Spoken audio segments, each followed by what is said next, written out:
Ladies and gentlemen, the U.S. and world economy has been on the top of everybody's mind for at least the last 2 years. We've seen sky-high inflation. We've seen fuel prices flying through the roof.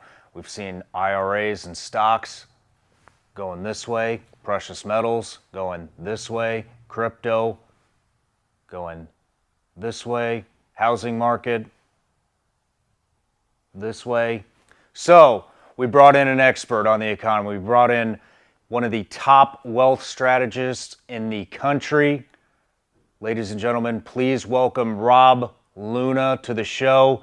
He's going to tell us everything about what's going on, where we can put our money, how we can keep our money safe, and believe it or not, it's not all doom and gloom. There's actually some hope.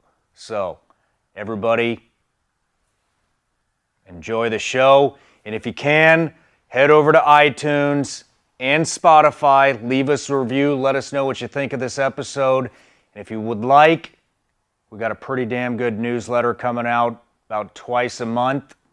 Tells you what's going on with Vigilance Elite, the Shawn Ryan Show, when the guests are coming on, all kinds of good stuff. So go down in the description, click the link, sign up for the email newsletter. All right, love you all. I hope you have a great Christmas. 'Tis the season. Cheers. Serious question. Who wants to take the best shit of their entire life? Right here, I do. How do you do that? You go with Bubs Naturals Collagen Protein. You rip the thing open, you put it in your coffee, you stir it up, and you're on your way. Now, if taking the best shit of your entire life doesn't interest you, collagen will also give you beautiful hair, great skin, and nails to die for.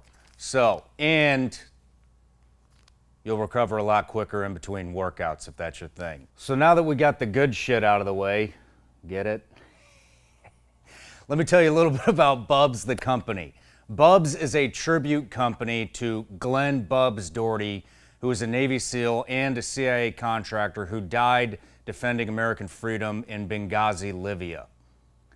Bubs donates 10% of all proceeds to veteran organizations like the Glenn Doherty Foundation and 100% of all proceeds on Veterans Day. Let me tell you about Bubs' latest product that helps with energy, healthy digestion, your immune system, and your metabolism. Bubs Naturals Apple Cider Vinegar Gummies, which actually taste so damn good that I ate all 60 of them the first night I got them. They taste amazing, and man, I got a lot of energy now. Anyways, go to bubsnaturals.com, use promo code Shawn to take 20% off your order.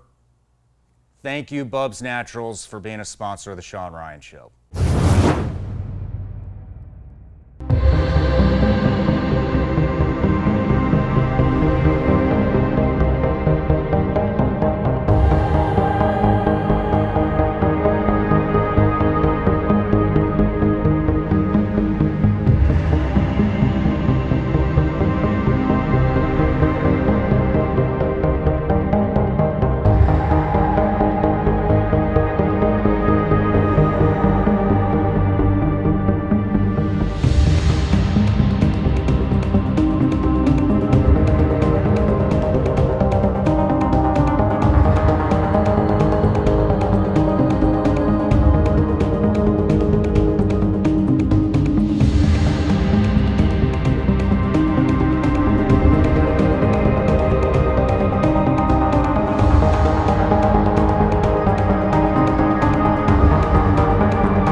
Rob Luna, Shawn, welcome to the show, man. Excited to be here, man. Great day to be here, too. Thanks for making the trip. So, what, like a month ago, almost to the day, we're sharing a bus to pause up in Montana, not saying a word to each other, just that the little head nod. The courtesy head nod, yeah. Spent about a week out there and never saying hi.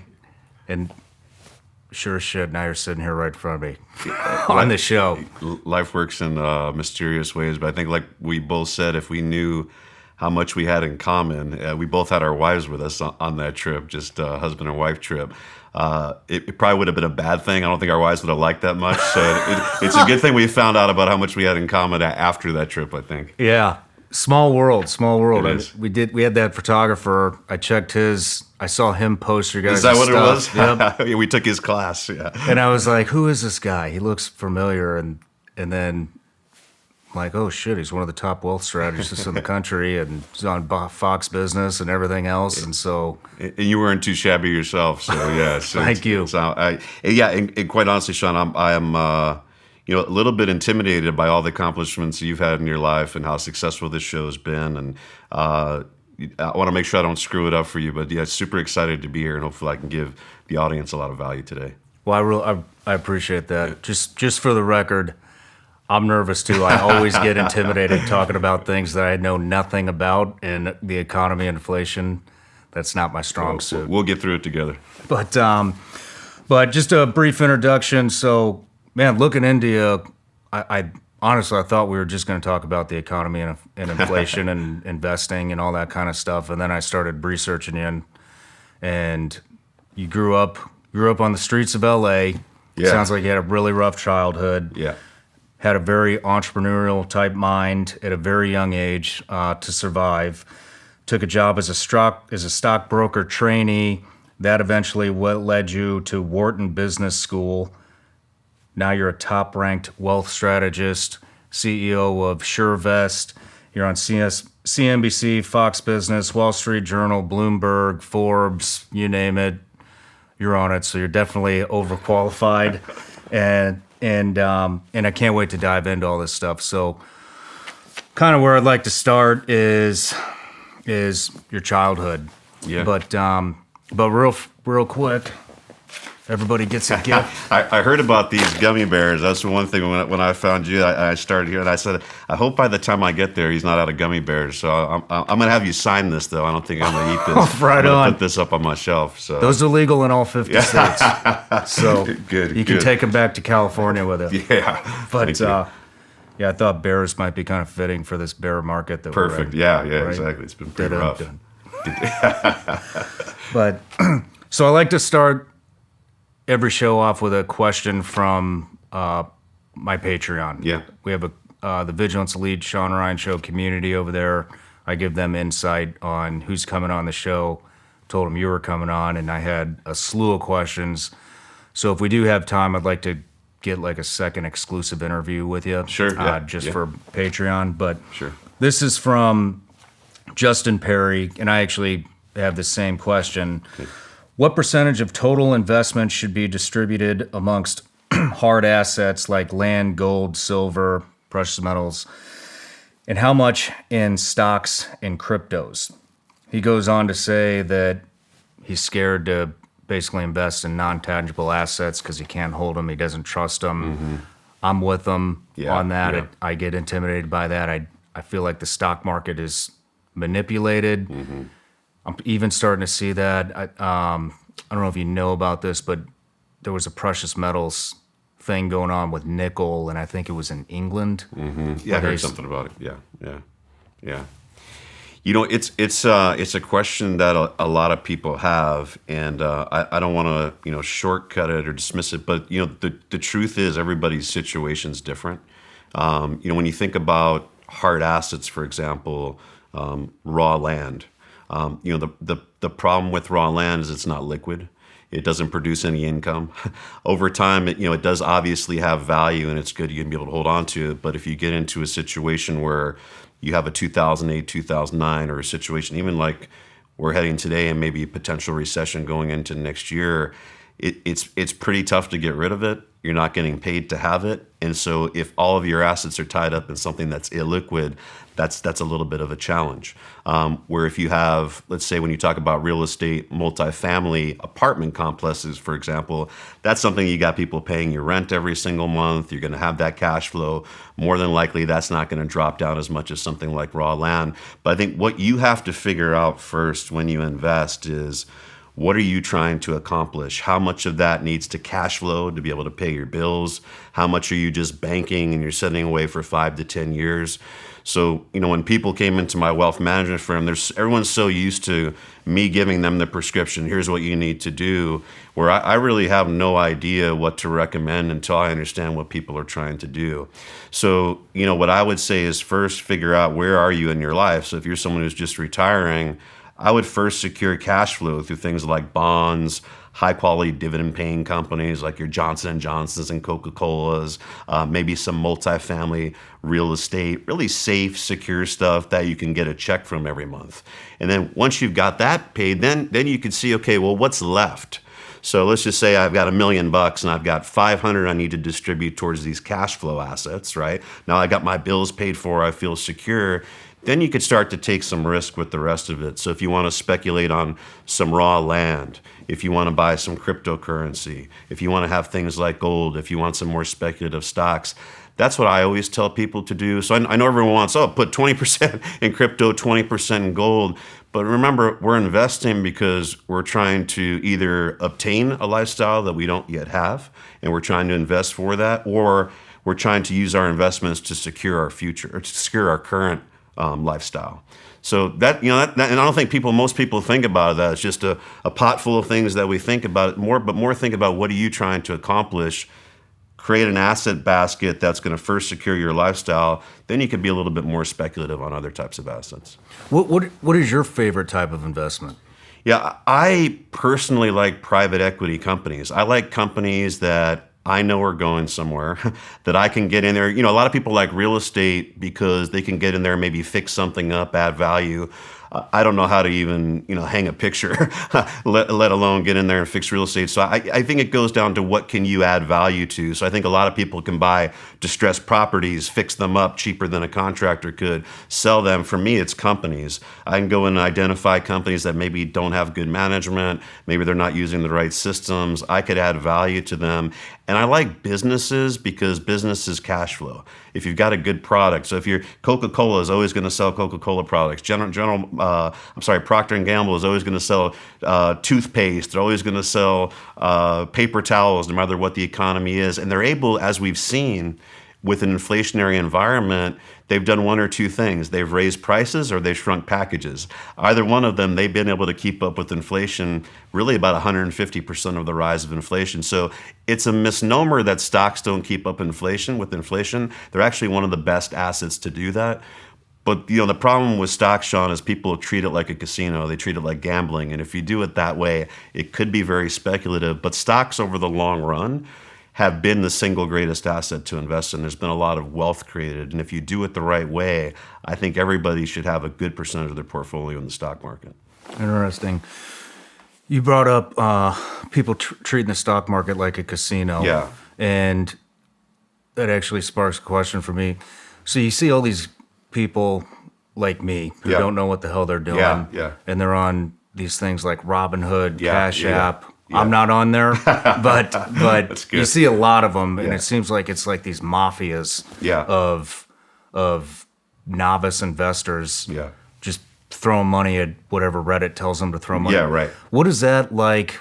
Does that make your job more difficult when Mm-hmm. that amount of people are engaging in the markets like that? Well, Shawn, I actually welcome it because I think what Reddit's done, what you're seeing with things like AMC, and they call it the 8 movement, all this, it's actually creating awareness for the stock market investing that maybe wasn't there before.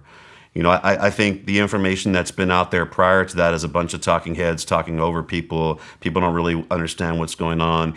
And I think at the end of the day, people think that there's these guys on Wall Street that's so much smarter than the average person.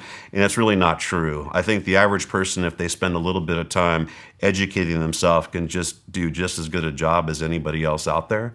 So I don't want to call that the dumb money like other people do. What I would caution, though, is using chat boards, talking to your neighbor. That's not a substitute for educating yourself. So I think it's good in a sense, as long as you're not shortcutting things. Like even like politics. Why do politicians put out 20, 30-second ads? Because they know that's how people make decisions. But you really should be looking at the issues. It's the same thing with investing. Yeah, maybe you can get an idea from Reddit, but do you have the fundamental knowledge to then go back there and do the research to your own to decide whether or not it's good for you?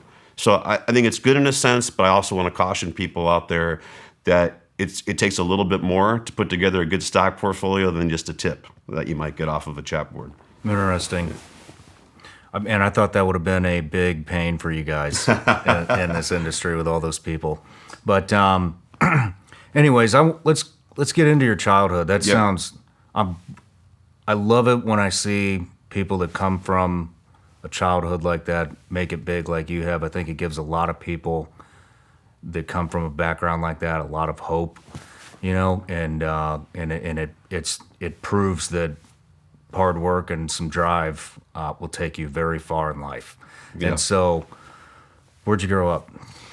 Yeah, it's the funny part talking about this is, and we were just talking about this before we started the show, is this is a part of my life for the vast majority of my career up until just about a year or two ago that I really didn't let anybody know because I spent most of my career working with ultra high net worth people, a lot of them, like I was telling you, the average 65-year-old white person, a lot of them with Ivy League backgrounds. And where I grew up was probably the last marketing effort that I wanted to use, and everyone probably would have ran the other way if they knew the true story of that.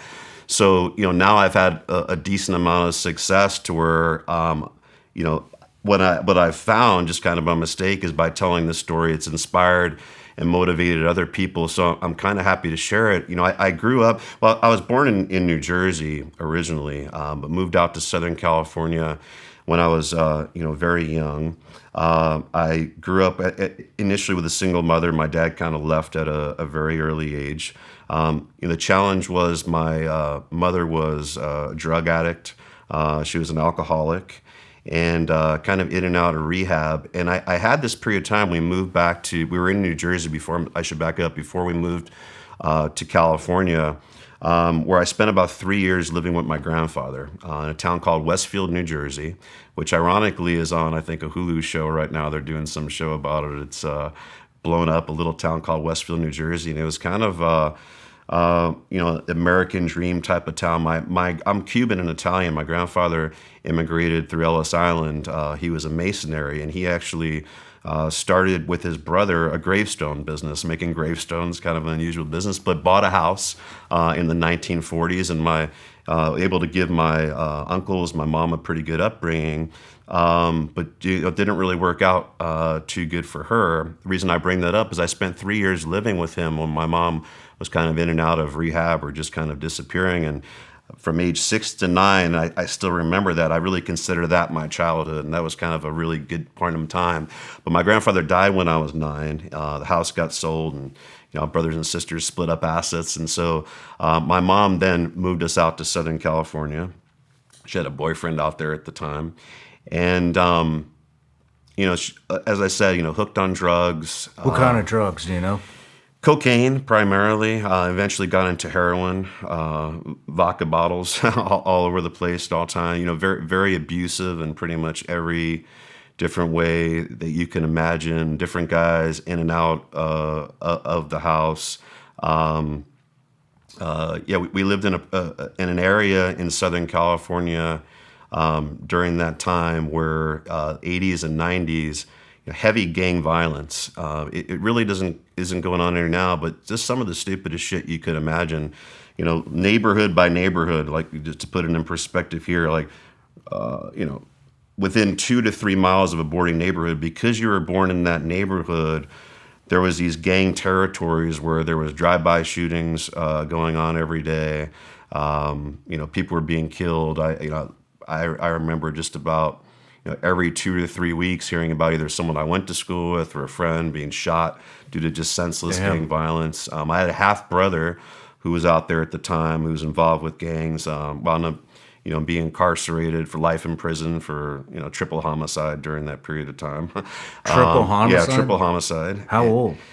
He was 22 at the time, 10 years older than me. Wow. And it was really at that point in time the Mexican mafia that was controlling the gangs, primarily from inside the prison during that time. And to the best of my knowledge, what happened was in the late 90s, that all kind of stopped because they started to realize there was huge crackdowns and people that looked like gang members, graffiti, all that stuff kind of stopped, and they realized like, hey, this isn't good for business, and the whole neighborhood gang stuff went away. But it wasn't before a lot of people were killed. I remember dodging bullets, getting the back window of a car shot out, and not necessarily because you're a gang member, but because you lived in that neighborhood. That was really the kind of shit that was going on during that time, and it was a tough time. And I didn't, Shawn, I think I was telling you, I didn't realize it was a tough upbringing until I was a dad myself. And you kind of look back, you're like, holy shit, like and people ask, well, were we poor? Like, yeah, we were poor in a sense that my mom was like so strung out on drugs sometimes that she didn't even remember from month to month to file for food stamps or whatever it is you needed to do. So I remember, and I think one of the toughest things, like as a kid, looking in the refrigerator, no food there. And, I was just telling my wife this story the other day.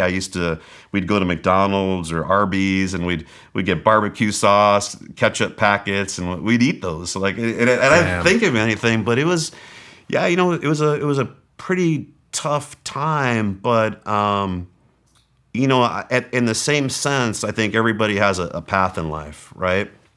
And so, you learn how to be resourceful when there's no food in the refrigerator. And so I became a people person at a pretty early age. I would, get in really good with my friends and their parents. Get invited over to dinner to eat. And I learned how to become an entrepreneur at an early age. I mean, one of the first things I started doing, I would see when a friend would get a new bike, he'd have an extra bike, and I'd say, well, hey, what are you going to do with that? Like, I don't know. I said, well, why don't you let me sell it for you, and I'll give you a percentage. So I started kind of the consignment business with bicycles. How old were you? I was maybe 11 years old, 12 years old at that time when I first started doing that, and started doing okay with that. Obviously, the jobs like, washing people's cars, cutting lawns. There was this thing called the Student Work Program in LA, which is a total scam, I think. This guy would pick us up after school in a van. We'd get a box of candy. We'd sell basically, at the time in the late 80s, $12 Snickers bars and $10 Reese's. And it was supposed to go to some student program. But I think it was the guy in his van who was getting 80% of it. But it was funny, Shawn. I was telling a friend about this the other day, and people were like, well, you're a great salesman. I said, well, I don't really think I sell. I just listen to people and I try to give them what they need. And, I tell the story of, going door to door when I was 13, 14 years old, selling candy. That was super expensive. And if you've never have sold door to door, it's probably one of the, telemarketing, which I've done, is tough, but going door to door and knocking on somebody's door during dinner with a box of candy you're trying to sell them isn't the easiest thing. But, they'd come out and I'd have my pitch from the student work program and I'd show them a Snickers bar and, well, we don't eat candy, but good thing I had tea in there and I had coloring books, whatever it was. And so, it taught me, I guess, some of my first early economic lessons. How do you price things? How do you sell things? How do you relate and understand with people and value people became very important. But, kind of fast forwarded a little bit, did a lot of those things to kind of get through.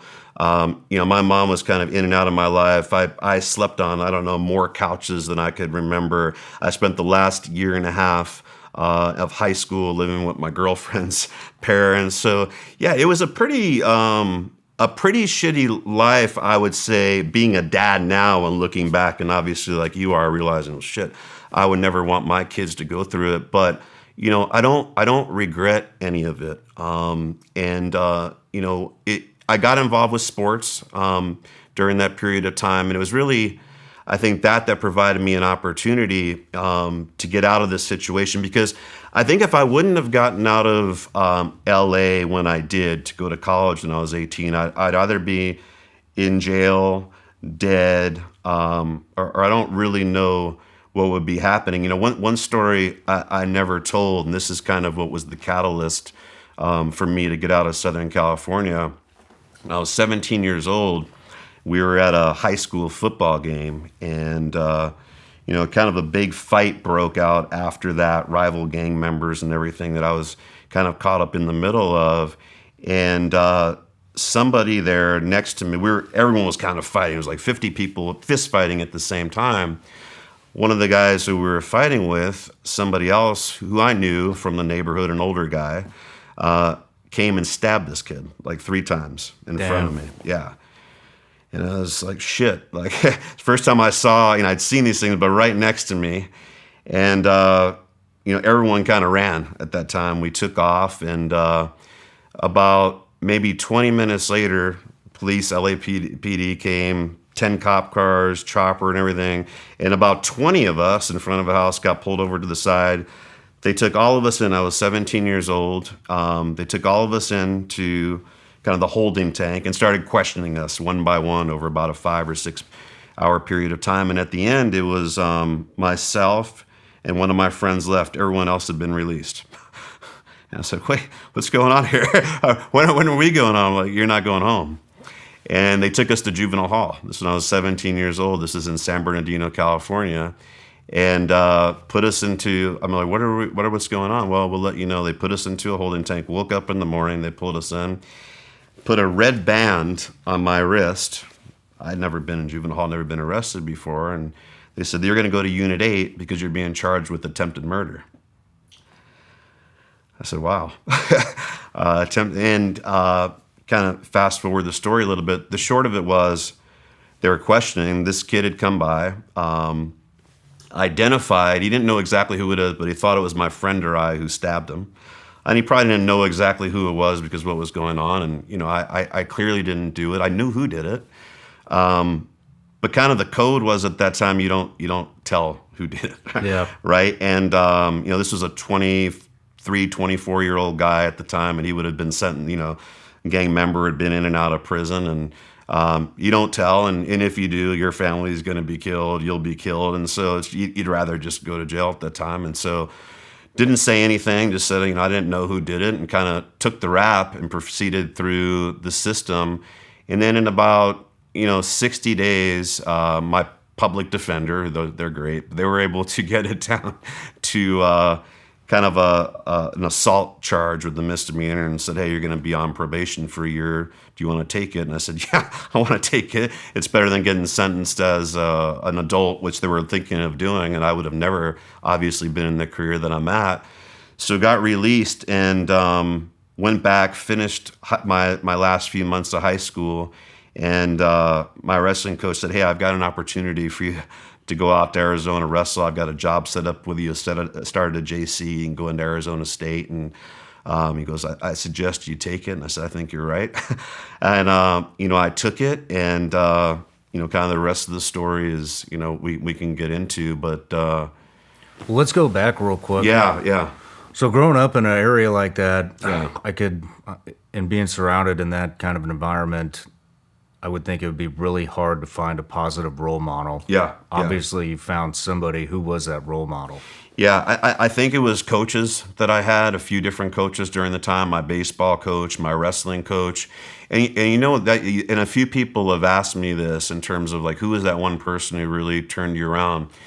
Well, I think a lot of it was myself. Like, I don't want to take away credit, but it's like, yeah, they were there, but there's a lot of other people, and it wasn't like they were sitting me down, an hour or 2 hours a day. I just always thought, Shawn, like, I'm better than the situation that I'm in. not to disrespect her, but I would always look around the room and say, God, like, I'm way smarter than these guys, but I just didn't see a clear path out. But I always kind of felt like that would happen. And I always managed to, that was one situation I got myself in a little bit of trouble, but I always managed to avoid, like I never stole from anybody. I never hurt anybody, even though I saw that stuff going on.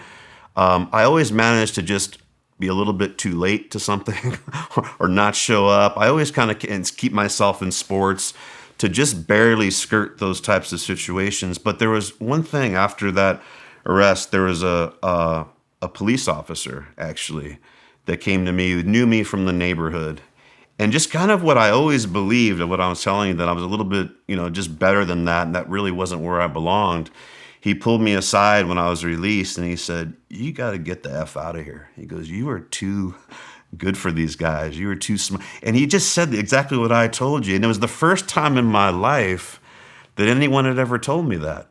And mind you, I'm if you look at me, I'm, like I said, I'm Cuban and Italian, but I'm pretty racially ambiguous. No one knows exactly what are you Arab? Are you Mexican? Like no one really knows. So growing up in a Hispanic neighborhood during that period of time, because of heavy gang violence, I started driving, right at 16.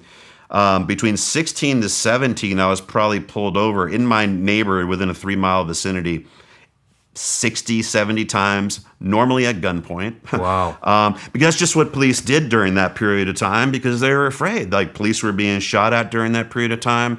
So if anyone would have had hatred for the police, and I wasn't doing anything, never in trouble, wasn't carrying weapons or drugs like, they were looking for, it would have been me. But it was that police officer, which is why I respect them so much today for various other reasons besides that. But that just was the first person to ever tell me that. And it was just, that was kind of all I needed.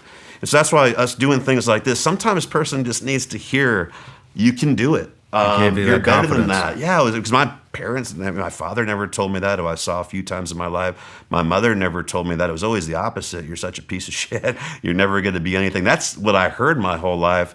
So it was that one thing right before I left. And then, literally a week later, this opportunity came.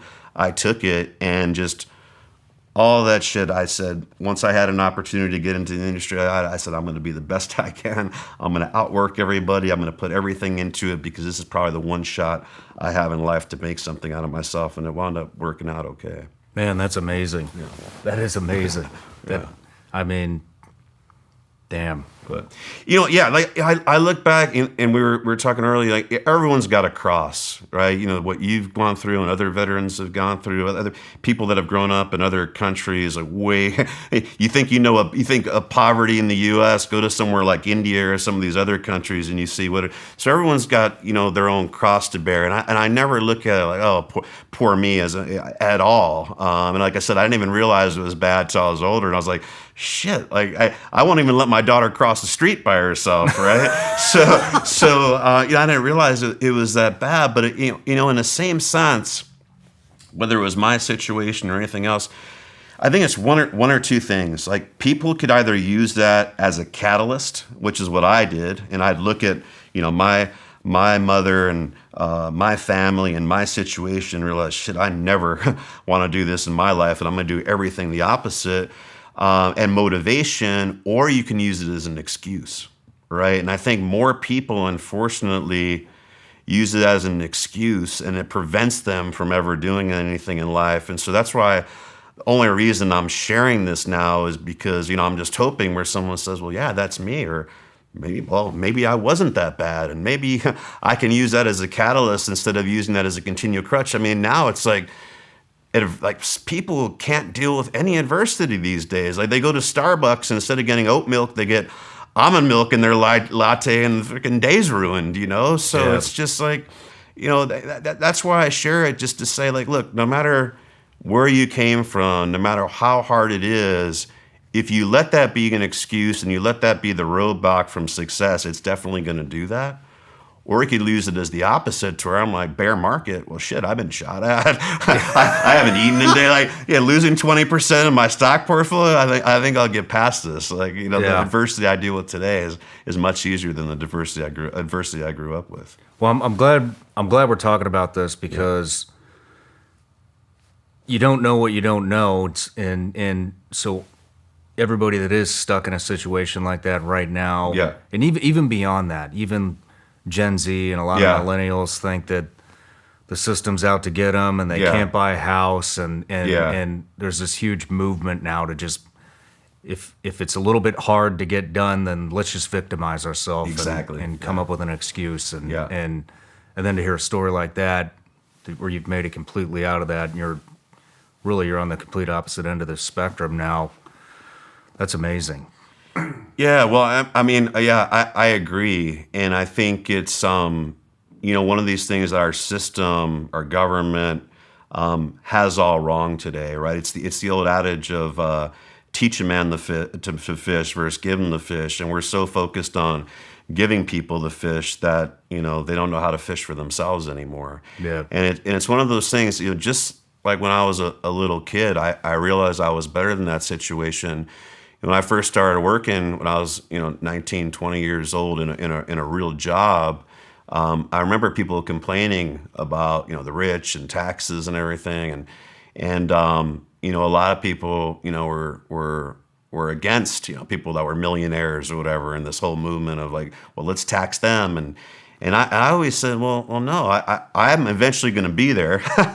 I just want the opportunity to get there, and when I get there, I don't want the government taking half my money, right? And it's just like when you said I SureVest, I sold my business a few years ago, and this is a business I started with no money.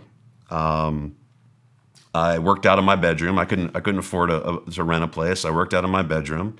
The first year I started, I couldn't afford to pay my bills, so my friend had a detail business. I was washing cars on the weekend at the golf course.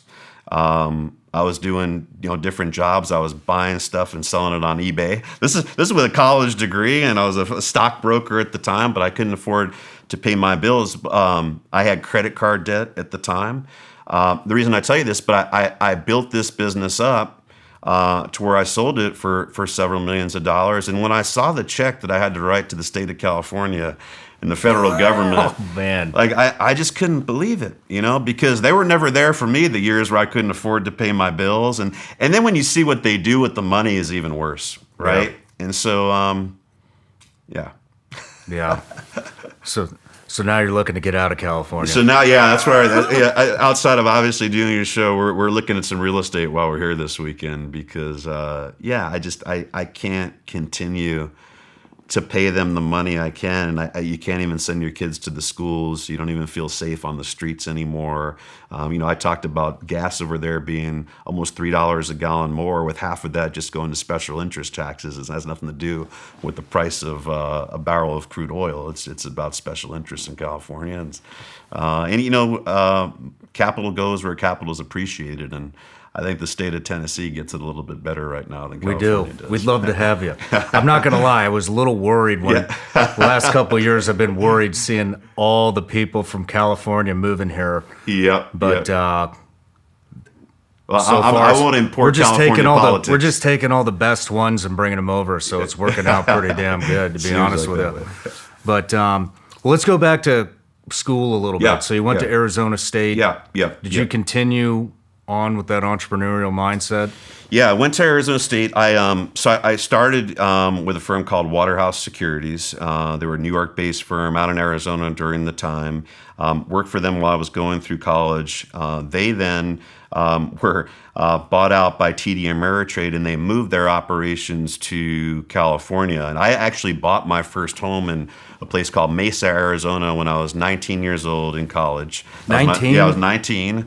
I was working two telemarketing jobs after school, and I bought my first home, $56,000 in Mesa, Arizona. It was a 2-bedroom, 1-bath. I think it was about 900 square feet. But I learned really early on I wanted to be an investor. I wanted to own property. And when they came and said, hey, we can give you a job out in San Diego if you want to move, I said, that might be nice. I was from Southern California. By that time, I'm like, maybe it's safe to go back. It looked like it was getting a little better out there. Until I looked at what the price of real estate was, and I realized that to rent an apartment out there was going to be twice the price of what my mortgage payment was. So decided to stay out there, and then wound up getting a job for a hedge fund during that time. And then with the hedge fund, I was working on the institutional side, But in 2001, 2002, the market, that was the previous market crash of the technology bust, we started getting a lot of individuals that wanted their money managed. And so I realized, okay, why don't we start a private wealth management side where we deal with individuals? And so I wanted to do a designation program specific towards that. And there was a program through Wharton at the time that I applied for, got accepted to that. And then from there, went out to Wharton. I met Jeremy Siegel, who's the author of Stocks for the Long Run, just kind of life-changing meeting with him, and decided, a couple of things. First of all, Wharton was a little bit different than some of the stuff I did at Arizona State. And I'll bet. Yeah, the level of education there was just amazing, and realized it's something I wanted to be a part of. Applied for their advanced management program, which I graduated from, became an alumni, which then allowed me to become a fellow, which I was a fellow there for about 4 years. So I spent about 5 years with Wharton, and just some of the greatest experience of my life. Really changed my life, and it's what inspired me to leave the hedge fund in 2002 and start my own firm.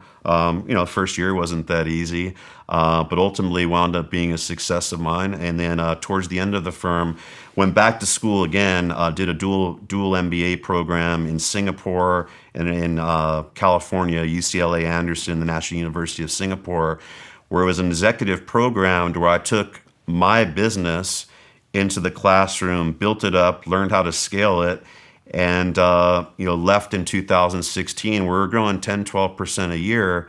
16 to 19, we tripled revenue year after year after year. And I learned, okay, I finally understand what scaling means. All these things that I've been practicing and learning for the last 10, 15 years came into play, and was able to sell that business. So education, like I say, and investing has just absolutely saved my life. It's been a game changer. And what I love about it, it's a skill set that's allowing me to help change other people's lives, because there's so much misinformation, so much abuse out there of what's going on in the financial services industry. So, if you hear about how I grew up, and then what from 18 to now at 48 years old, what my life's looked like, it's been the absolute opposite, exactly not the path I was supposed to be on.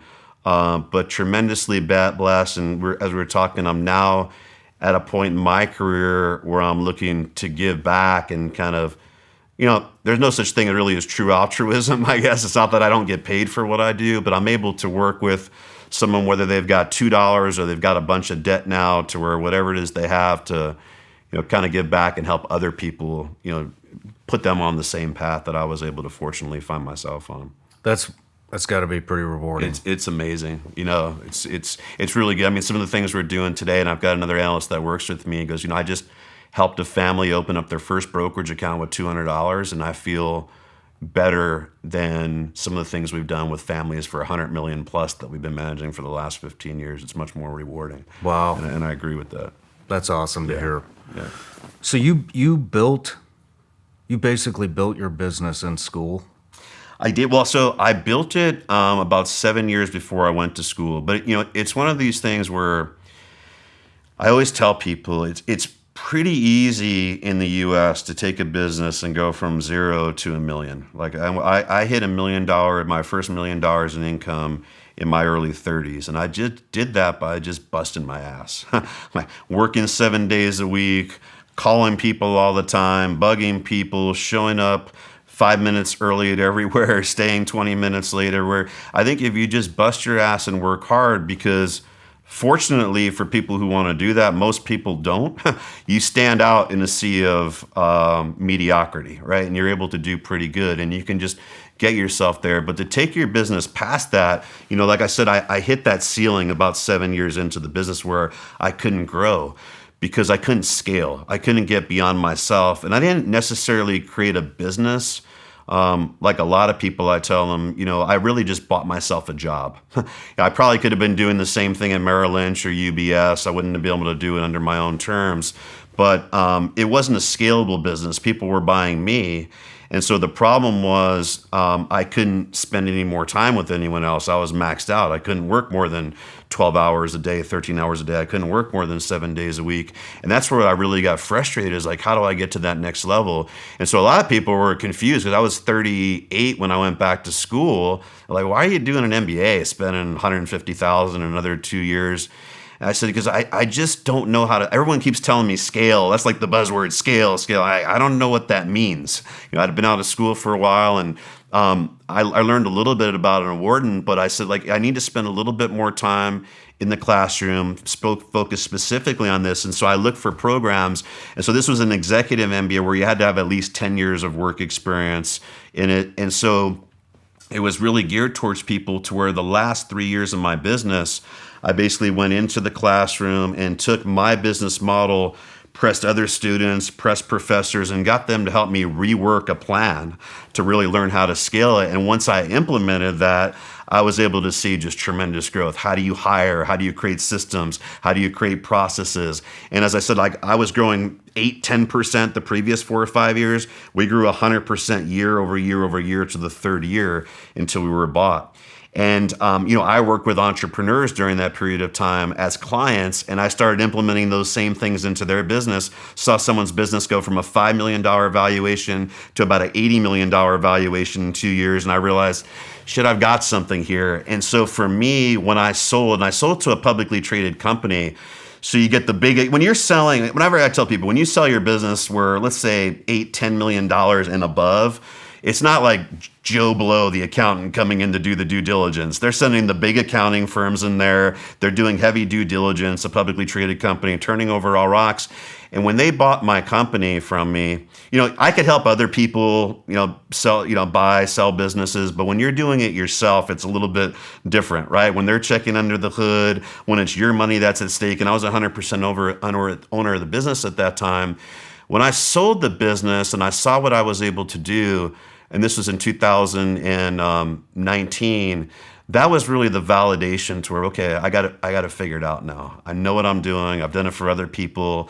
Now I've done it for myself. And I realized I want to show other people how to do that on scale, because there's a lot of entrepreneurs out there that are working really, really hard, but they're not working smart.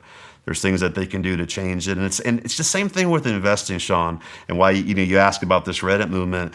The shit's not really that hard. It's like there's things that you do, right, to where it's like, well, how do you do that?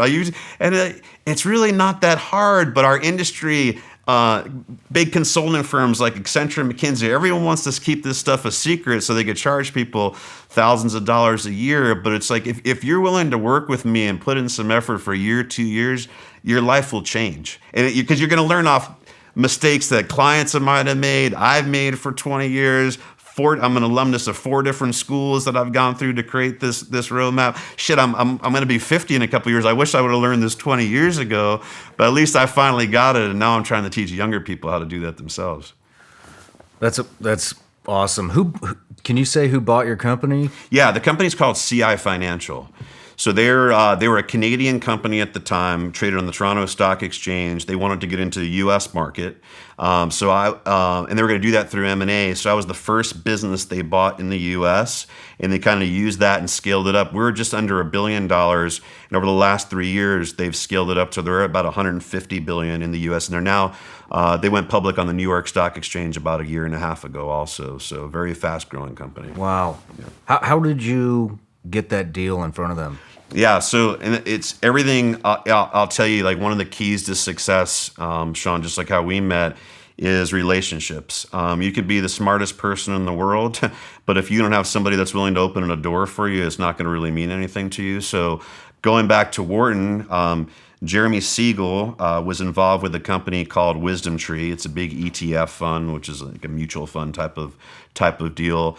He asked me to go and sit on the board over there. So I sat on the board for about a year of Wisdom Tree. And the guy, his name's Kurt McAlpine, who was kind of next to be CEO of the company, was recruited away by CI to be the CEO of CI Financial. He was 38 at the time, the youngest CEO ever of a publicly traded company over there. And so he had to sell them pretty hard of how they were going to grow. They'd always hired from within. This is the first time they looked outward.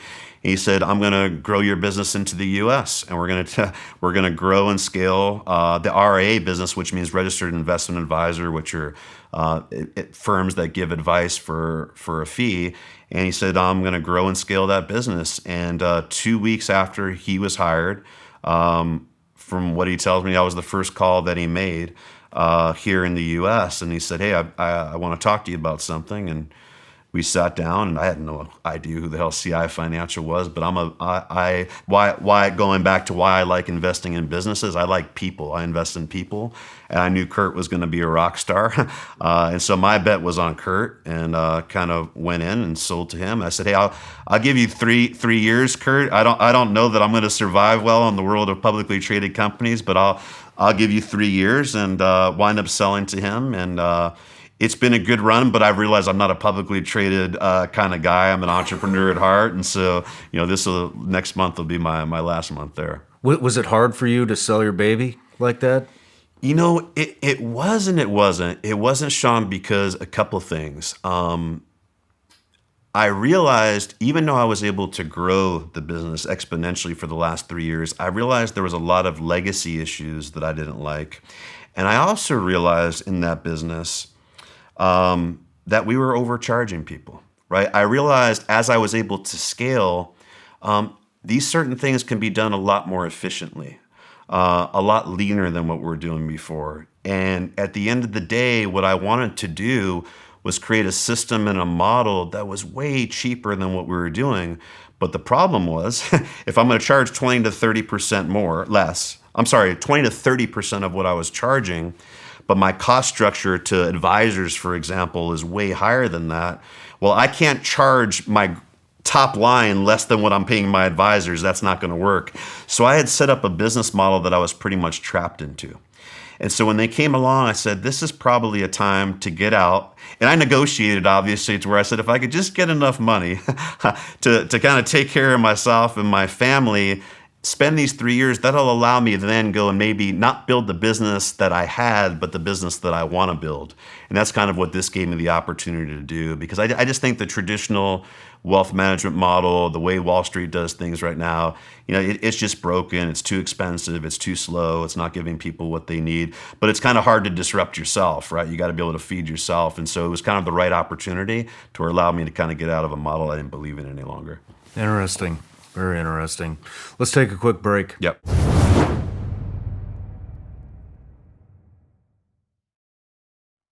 Ladies and gentlemen, it is that time of year. It's Christmas time. The snow's coming. The cold weather's coming. The ice is coming. And because of the ice, unfortunately, the power outages are coming too. You're going to want to have some My Patriot Supply food stored for when that power outage comes, because you're not going to be able to go anywhere because the roads are all going to be ice. Whether it's because of an earthquake, a tornado, a power outage, a hurricane, whatever, you name it, it's never a bad idea to have a little extra food on hand just in case. Just like a fire extinguisher or a first aid kit, it's just good to have one on hand at all times. If you order right now, you're going to save $100 on a 4-week emergency food preparedness kit from My Patriot Supply. My Patriot Supply is the largest preparedness company in the country with millions of satisfied customers already. They're lowering their prices so that your family can fit emergency food into your budget. Let's face it, we're all going to need it at some point. Go to mypatriotsupply.com right now and grab your $100 in savings on each 4-week emergency food kit. That's mypatriotsupply.com. Every single night, I was killing people in my dreams. Buddies would die. I was killing bad guys over and over again. And there's just big bodies, like a video game, taking them out. Sometimes my gun would stop working, and they were like advancing, and then I'd wake up. My battle was like in my dreams. You enjoyed those dreams? I did.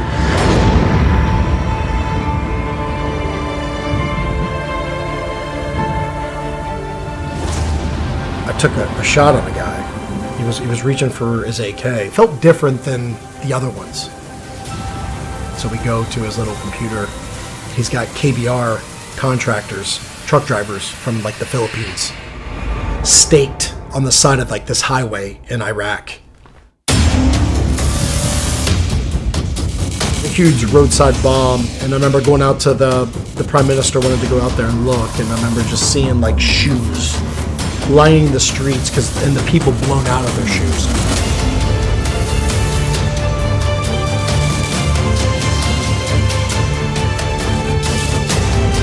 That's one thing crazy about killing. Some of those engagements are close, real close. Come here, dude. And you're holding dead bodies as they fade.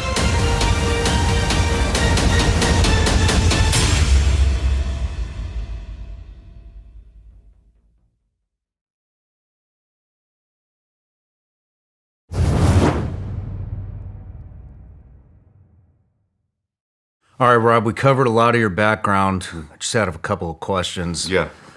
How long did it take you to make your first million doing that?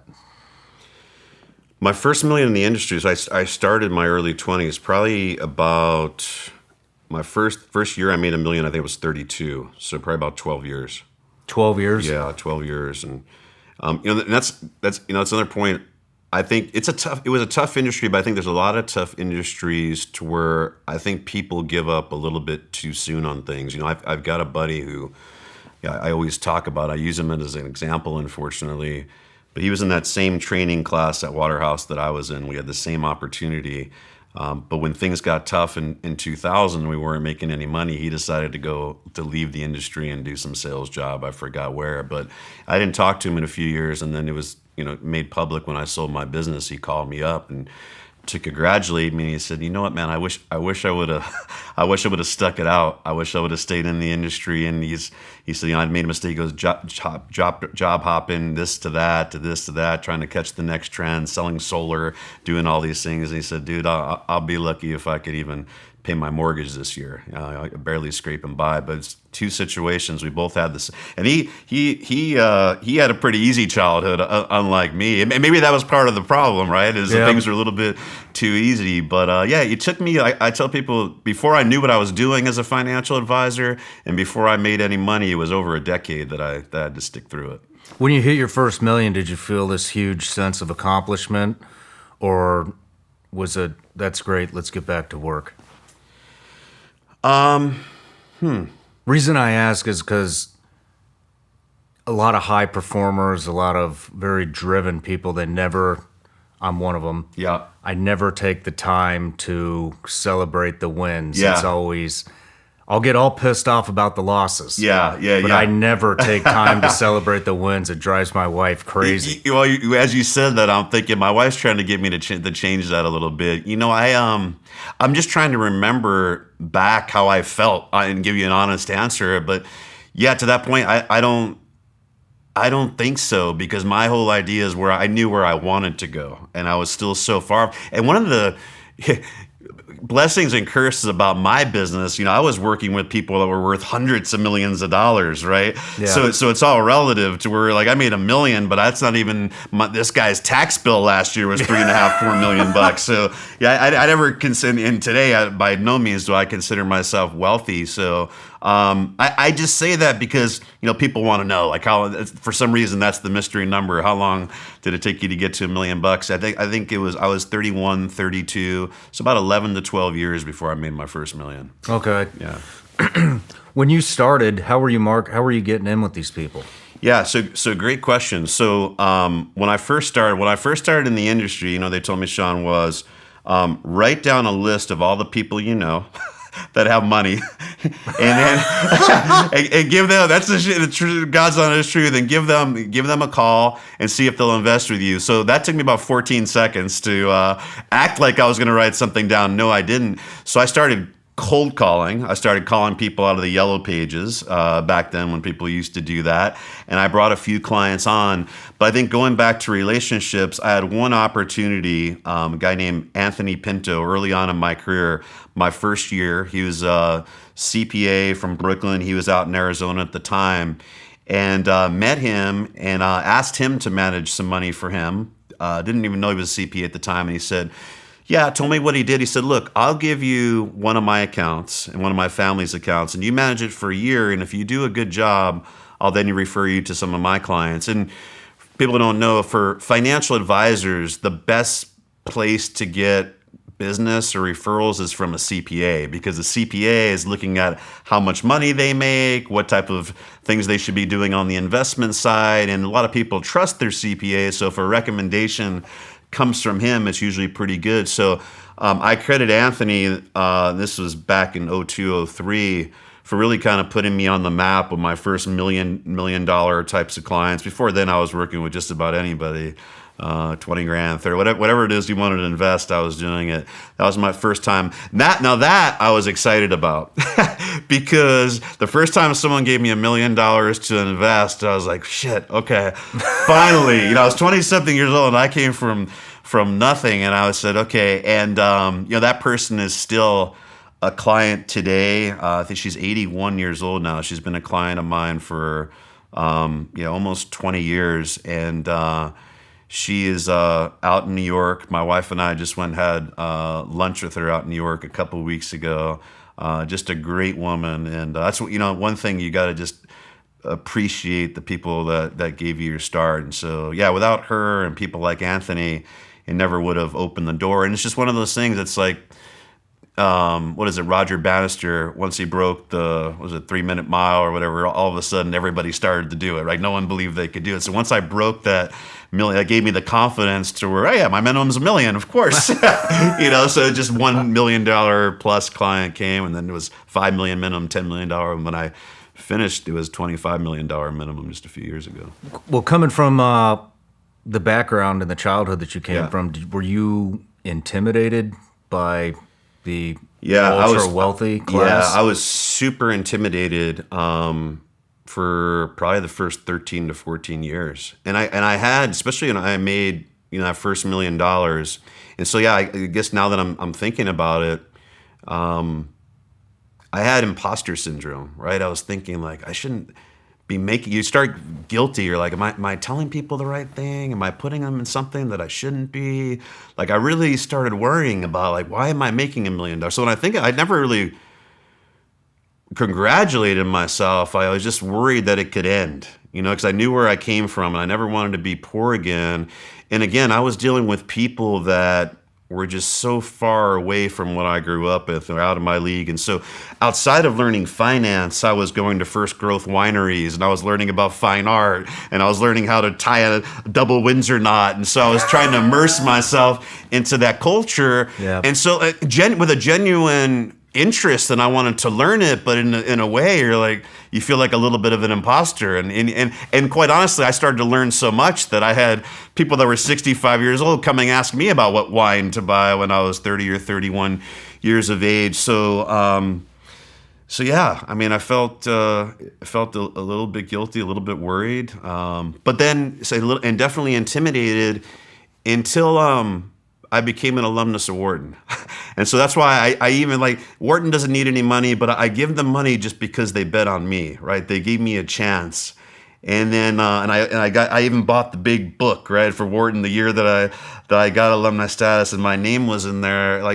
And I had no family members that even knew what Wharton was or anything. I don't have one family member that I talk to now, but the sense of pride and accomplishment and that I had, and I started to realize about 10 years ago that I was pretty good at what I was doing. And I started learning that when I would go away from the people that I listened to on television, books that I read, and did things the way I thought they should be, that the results were actually better. And so I had, it took me about 15 years before I was in the industry. I started doing things on my own to where I started to believe in my own opinion, my own credibility, because I saw it. And I saw things I was doing on the side with my own money versus what I was doing more industry specific and status quo for my clients. That was what everyone should be doing. And I was making 2 to 3 times more money. I was like, well, wait, there's something wrong with, this, it's called modern portfolio theory that's been taught since the 1950s that everyone just kind of follows. And I don't believe in it. I'm doing different things with my money. And then that's why I started working with higher net worth clients, because they had, when you deal with higher net worth clients in my business, you could take on some more risk with them. They have money that doesn't have to be in the traditional types of models. And so I started implementing those strategies with them. And that, in terms of my career in business, has started getting me working with the ultra high net worth celebrities, athletes. That's what did it, is when I started delivering returns to them. And that's, I think, the point in time where I realized, okay, I deserve to be at this table. And now I'm at a point where I feel like I could sit with anybody, as long as I'm talking about economics or finance, and I deserve to be at that table. We might have a difference of opinion, but it's really good when you can't be discredited. Yeah. But that takes a long time, and I still have a long way to go, but it takes a long time to feel that level of confidence. I think once you do that, that's really when you feel freedom as a person in what you're doing. And that got rid of the imposter syndrome. Scaling your business. Yeah. How did you scale it? Mm-hmm. So you went to school to learn how to Yeah. scale. Well, actually, what is your definition of scaling the business? Yeah, so the definition of scaling the business is, what I always ask people, right? I could ask you is, can your business function without you? No. Yeah. It's the first thing I ask entrepreneurs, and most of them will tell me no. I said, okay. And then some of them will tell me, yeah, probably. I said, okay. Second question, can your business grow without you? And then most of them will then say no. And so the idea is, how do you create a business that is able to function first and then grow without you being in there? Because if you haven't done that, you've really just bought yourself a job. And so the whole idea about creating a business that has enterprise value is it becomes your largest asset when you do it correctly, right? So I've done a lot of investing, real estate, stocks, bonds, cryptocurrency. That hasn't worked out so good so far. But baseball cards, nothing, and some really home runs that I've made, but nothing nearly as much as money I made in selling my business. And remember, I didn't put any money into my business. I started with credit cards. And the multiple that I got and the absolute dollar amount I got was higher than anything else. And that's the power of building a business, right? And that's why I try to teach everyone entrepreneurism. You built your business off credit cards? Oh, yeah, off credit card debt. Yeah, I started when people ask, well, how much money did you start? Well, I didn't have any money. I borrowed money. I had credit card debt to start the business because I couldn't pay for the licensing. I couldn't pay for the software. I didn't have any. I had a few $1,000 saved, but I had expenses. And so credit card debts. And at the time, my wife was working, and I was washing cars on the weekend. That's how I started my business. And so when I sold it for, I can't say the number, but it was several millions of dollars that I sold it for. That was, it was life-changing money for me that I sold. And that's what I try to teach people, because everyone wants to know, hey, Rob, how do I get wealthy? How do I make money? And everyone wants me to, they see me on TV, like, what stock? What stock? Or when it was crypto was hot, what coin do I buy? Or where should I buy real estate? And the truth is, that's not going to get you wealthy, because if you got $5,000 and I tell you something that's going to even go up 20-something% a year, well, what are you going to turn that $5,000 into? 20 grand, 30 grand? It's not going to be enough. Right. And so, again, back to when they came to me and said, hey, call all the people you know without money. Well, shit, I don't know anybody without money. What else do I do? So I tell people who don't have money to make more money is you got to start a business, dude. And you got to first get that business to where it's making enough money to pay your bills. Okay, job number one. Number two, to where it's making excess money. And to where that excess money is what you then start putting away. And gradually every year, now you're investing. Your business first makes an extra 10 grand, you invest it, then 20 grand and you invest it, and 40 grand. You don't keep upping your lifestyle in excess of your business. You keep that behind there. But then what you need to focus on is how you make this business your biggest asset. So how do you take some of that money, put systems in place, put processes in place, put people in place to where eventually that business can grow and operate without you. And that's when you've created a business that has enterprise value. And I told people, if you can do that, That's what's going to create real wealth for you. I don't know how to create wealth any other way. I'm sure there's ways to do it, but that's what I did. That's what I've helped other people do. And you can only teach what you know yourself. So people who invest in real estate because they know it, I get that. If you're able to become a multimillionaire, billionaire just in real estate, shit, you don't need stocks. There's no one way to do it, Shawn. It's just finding out. So I teach people what I know how to do. And so why do I love stocks? It's not necessarily stocks. Take away stock market, take away stocks. I love businesses that I can understand. And I love even more private businesses because you don't have to deal with some of the reporting and all that nonsense that I can get in there and actually add value to. And if you could solve a problem in this world, and there's a lot of problems, better than anyone else on scale, you're going to make a lot of money.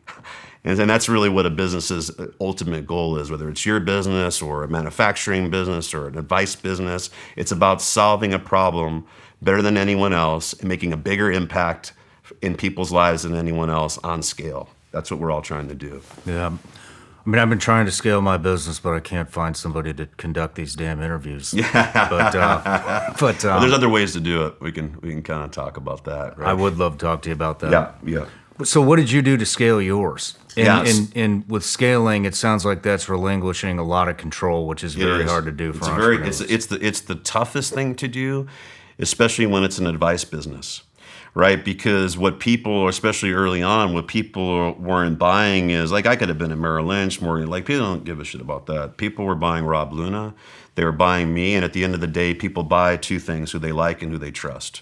Right, I never took that for granted. You know, one of the things that I'm forget about money, that I'm most proud of in the industry is, you know, in our industry, it's very regulated. Everything's disclosed. So even if you said, "Hey, Rob, I didn't like the stocks Rob put on me, and I lost $5," if you say that publicly, it goes on my public record. You can see that on the SEC website, every complaint. You look at the big firms, they're literally getting complaints every week. So it doesn't necessarily make an advisor bad if he's had a complaint, because people complain about anything these days.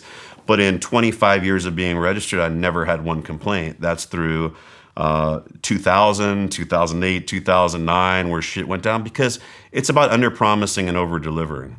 Being completely transparent, doing what you say you're going to do, and just, again, back to being an entrepreneur and being successful. All those things sound simple, but the most people don't really do that in this Just world. to hear you say that is refreshing. Yeah, but Under promise, over deliver.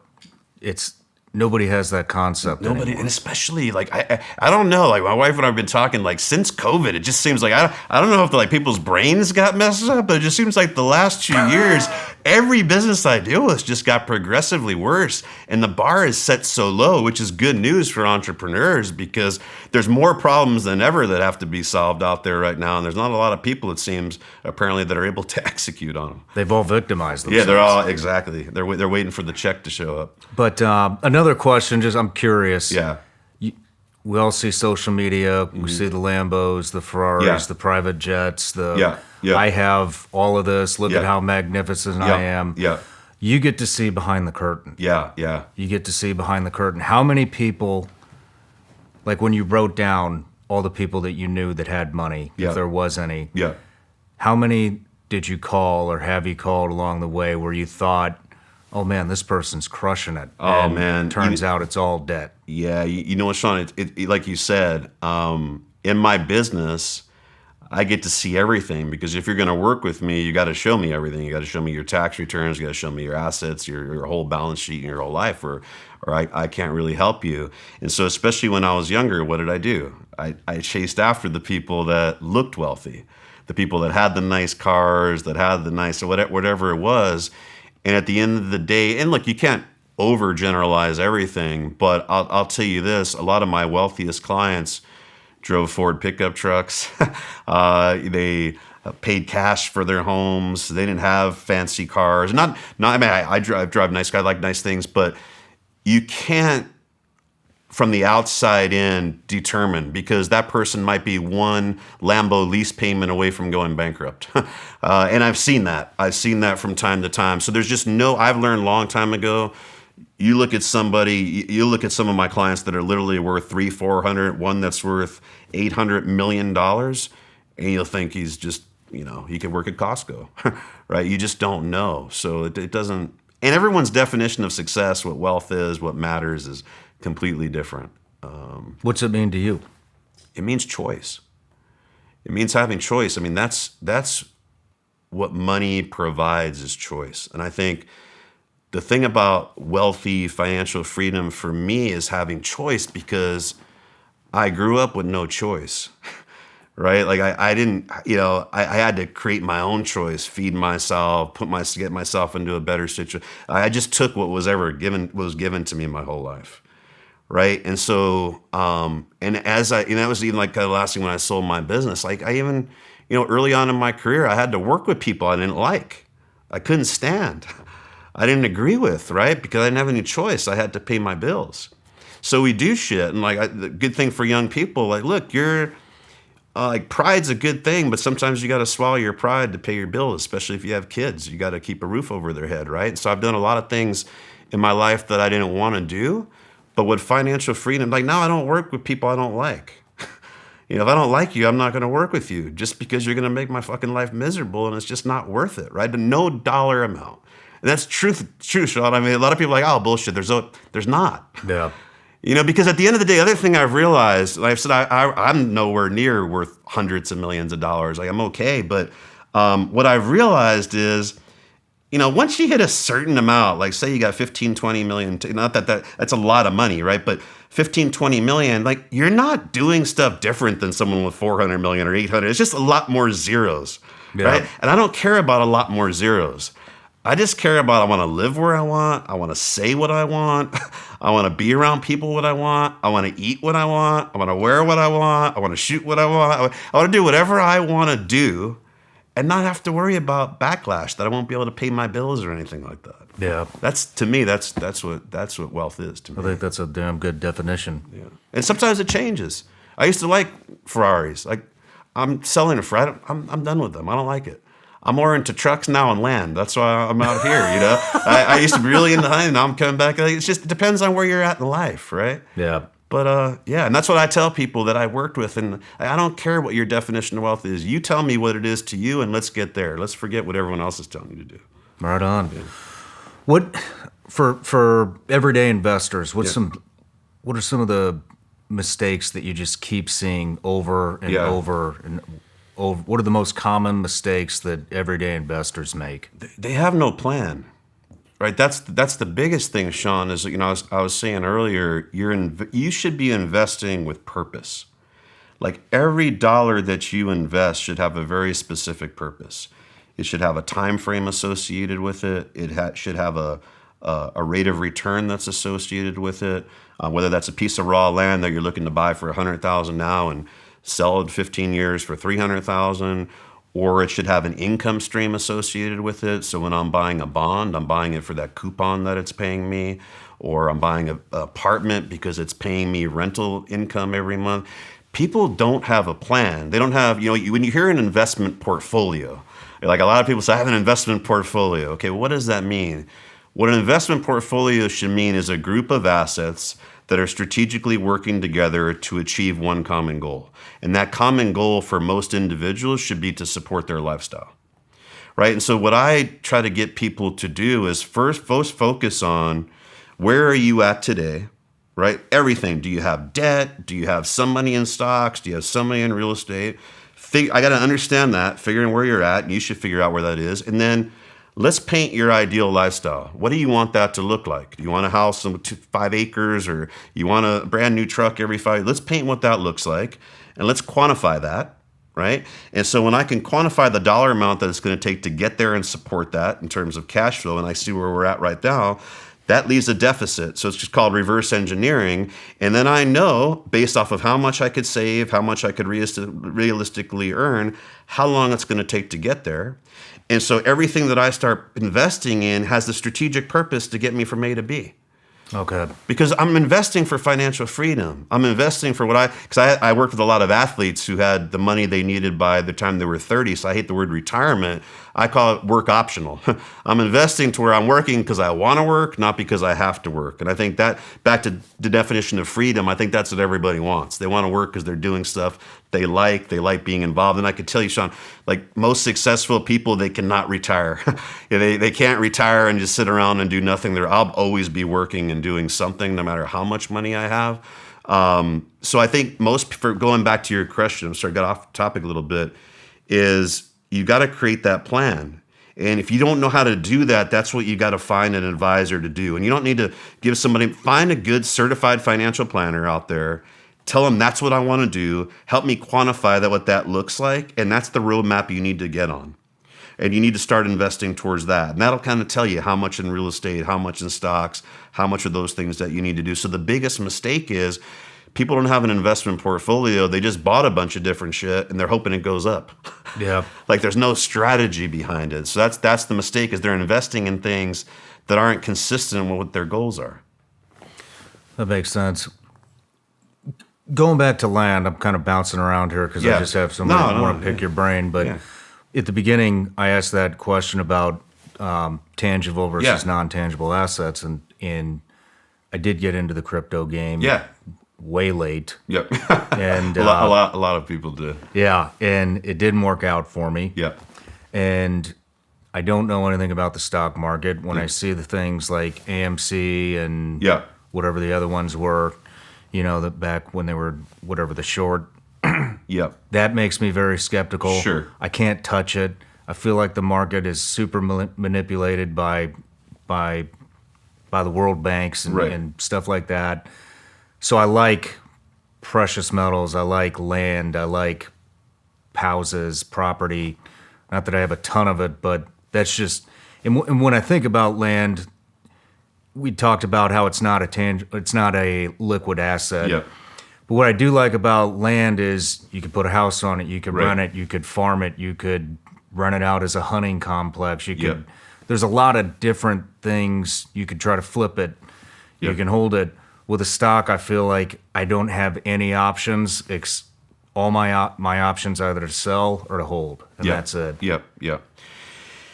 So I think it goes back to understanding again where you're at and what you're trying to accomplish, right? Because stocks. There's two ways to make money in stocks. Number one is through capital gains, buy low, sell high, right? The second way is through dividend income streams, right? And so let's use Procter & Gamble, for example. If I show you, and everyone's used Procter & Gamble, toothpaste, toilet paper, all these things, right? They've been around for 100 years. Procter & Gamble, if I showed you the last 70 years of a stock chart, right? And one thing that we'll agree on, just because it's one simple fact, is over the long run, the stock market always goes up. Every single correction's been a buying opportunity up until this last one. We're hitting new highs 2 years ago. So every single correction. So that we can't argue that stocks over the long run go up. Now you have 3-5 year periods where they go sideways and down, but they always go up over time because the things that we buy from Procter & Gamble aren't the same price. They raise prices over time, so they're able to keep up with inflation because we need toilet paper, we need toothpaste and all those things. But if I showed you a stock chart of it over 70 years, yes, it's from the left to upper right. It's gone up over time, but then there's been periods where it's down 25, 30%, 40%, and that's what scares everybody, right? But if I showed you a chart of their dividend, meaning quarterly they pay you income for owning the stock, and right now it's probably about 3-point-something%, which doesn't sound great anymore, but that was really good when the bank was paying you like 1. If I show you that chart, it goes from the left to the right, just like the stock, but without any downturn. And what that means is over the last 70 years, not only have they paid you that income, they increased it every year. They gave you a raise, so it's 3% today, but they've raised it every single year over 70 years. And there's dozens and dozens of companies. You can Google the dividend aristocrats. You could actually buy an ETF that invests just in companies that for a minimum of 20 years have not only maintained but increased their dividends. So that's an easy way that people could do that, right? And that's income that, because if you buy a bond, the problem with bonds is they don't give you a raise. It's 3% for 10 straight years, where these dividend income producing high quality companies have paid you that income stream. And I have clients that have enough in just dividends that they're able to pay their bills off of. And they're diversified. So again, there's no one size fits all. I personally believe people should have real estate. People should have stocks. People should have bonds. 5% in some of these speculative assets like cryptocurrency, other things that you want to do. And one reason I say 5% is because if it goes to zero, you don't miss a beat. your portfolio can make that back up in 6 months, 12 months. Where people get hurt in any asset class, real estate, crypto, gold, precious metals, stocks, is when they go all in, they're levered, and they don't have time for it to recover. I saw this in Arizona in 2007, 2008. When the market crashed, real estate market crashed, stocks also, obviously. I knew clients at the time that had 20, 30 million equity in real estate deals. We encouraged them to sell, didn't sell, and they thought they were okay because they said, hey, we've got 70% loan to value, meaning they had 30% equity. So if they bought $1 million property, they put $300,000 down, they borrowed $700,000. They said, we got 70% loan to value, we can handle it. Well, what they didn't count on is that real estate prices going down 40%, 45%, and then they were underwater. And then they had revolving notes where the bank said, yeah, you can keep the real estate, but we need you to bring in another $10 million to increase your equity back up. And when they couldn't do that, they were forced to sell at liquidation value, and they lost $20, $30 million in equity. Does that make real estate a bad investment? Or does that mean they were just over-levered? That they didn't have the timing right, that they didn't have it allocated the right way? It's the same thing with stocks. When people buy on margin, or they buy stocks that they need to pay their bills within 6 months, and they go down 20%, and now they need to sell at a loss, and now stocks suck. Yeah. So, all these things are good, but it's how do they work in consistent with your plan, most importantly, and are you proportionately dividing your assets in the right way? Are you giving them enough time? Or, because any of these things, crypto, gold, land, stocks, you can gamble with them also. And you could get really lucky and do really well, or you can lose everything. And that's just a game I don't play. I have no idea, I tell people. If you're coming to me thinking that I know what's going to happen in the next 90 days, no idea. But I can tell you I've been doing this for 25 years, and if you give me 3 years, you'll make money. Yeah. But I don't know what's going to happen. If you want me to tell you, because if I could tell you what's going to happen in the next 6 days, I'd be on some island somewhere just cashing in. I wouldn't be, charging you to tell you what to do with your money. Good point. Well, let's take another break, and then when we come back, we'll dive into the economy. The economy. All right. All right.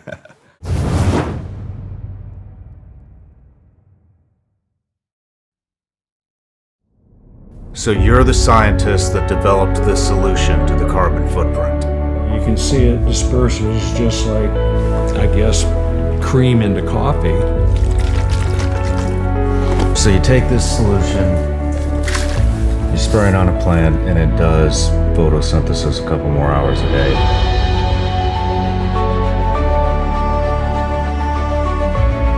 Just a question of when, of how many climate disasters we're going to see increasingly here. Tragic fires, and the increase of those fires, the flooding in the Midwest, these horrific storms. This is something that is coming at us. Cory Booker, he had proposed, we should plant 500 billion trees. That would be the answer. We should work with Booker and, plant trees, but what they should do is you gotta dip them in Solbert. Plants grow optimally at 72 degrees Fahrenheit. That's where this technology came in. We started seeing different things over 20 years ago on these different treatments for sunburn. We have the assets available to us. We have the infrastructure, trees. If you want to take a shot of it, tastes like milk and magnesia. You first. All right.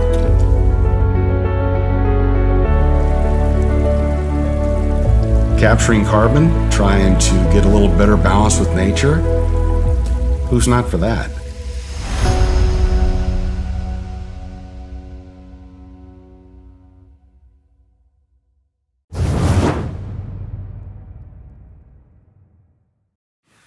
All right, Rob, the economy. Mm-hmm.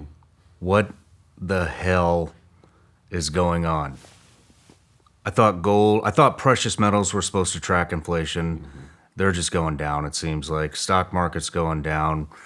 Real estate seemed like, at least here in Tennessee, it seemed like it was a light switch. Mm-hmm. Before it was, houses were selling 24 hours on the market for over asking cash buyers.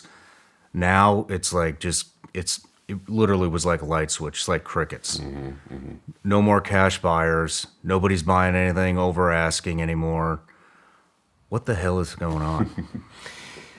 Yeah, I mean it's a different market, especially for, and I say market, just everything, stocks, bonds, real estate, especially for younger investors who haven't seen a bear market in anything, right? This is their first stock bear market. Now there's some challenges in real estate. Cryptocurrency, which a lot of younger investors are in, was just an absolute free fall. And it's been tough. And, the economic lesson of the day is interest rates matter. And interest rates are probably the single, if you're going to point to one factor of what controls our economy more than anything else, it's interest rates. And so when I talk about that, just one thing that anyone could look at, economics kind of 101, is if you look at the 10-year government bond, 10-year treasury right now is paying, well, it's come down over the last couple of days, but let's say it's paying about 4%. If you look about a year and a half, 2 years ago, that was under 1%, 80 basis points. So we've had a huge run up. And why is that so important for everything? Well, the 10-year bond, when you're a pension fund, you're a big investor, when we're investing for people, that's taught in economics and it's used in the real world. One of the few things that everyone uses is called the risk-free rate. And so what that means is when you have a long-term investment, 10 years, let's call it, whether it's real estate, stocks, pension funds, endowments that move a lot of money, always have at least a 10-year time horizon. What you need to do in every investment you make, so if it's stocks, bonds, cryptocurrency, you need to compare that to the risk-free rate. Well, why? If I'm going to invest for 10 years, I know the U.S. government, who's never defaulted, is going to pay me 4% on that money without any risk at all.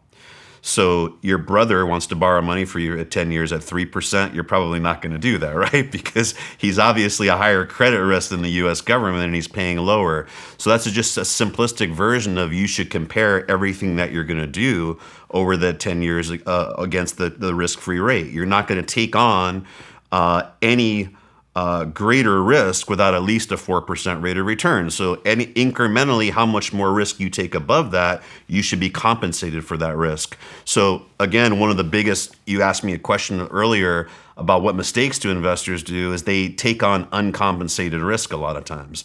They're taking on a tremendous amount of risk without a potential reward for it.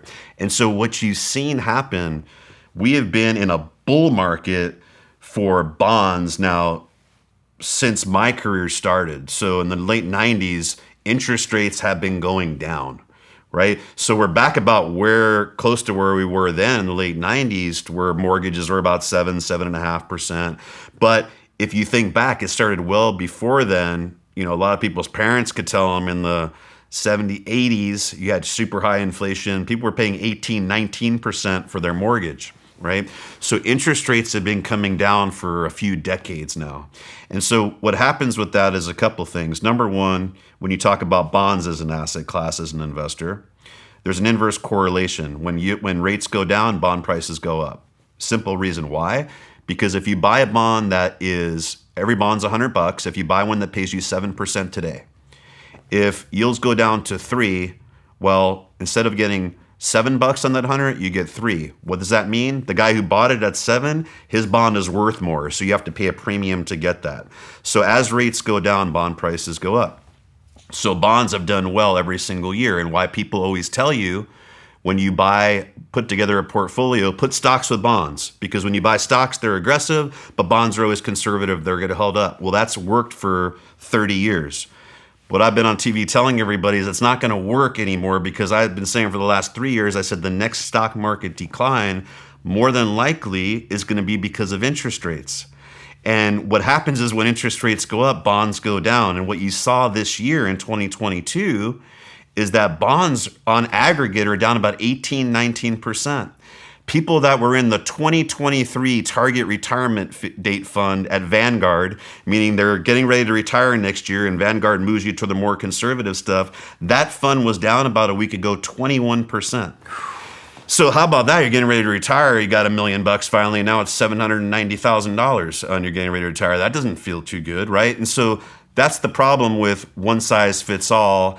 sticking to one thing and thinking that's going to work forever. So back to that, interest rates going up now, that's a problem for people that were holding bonds. Who's setting?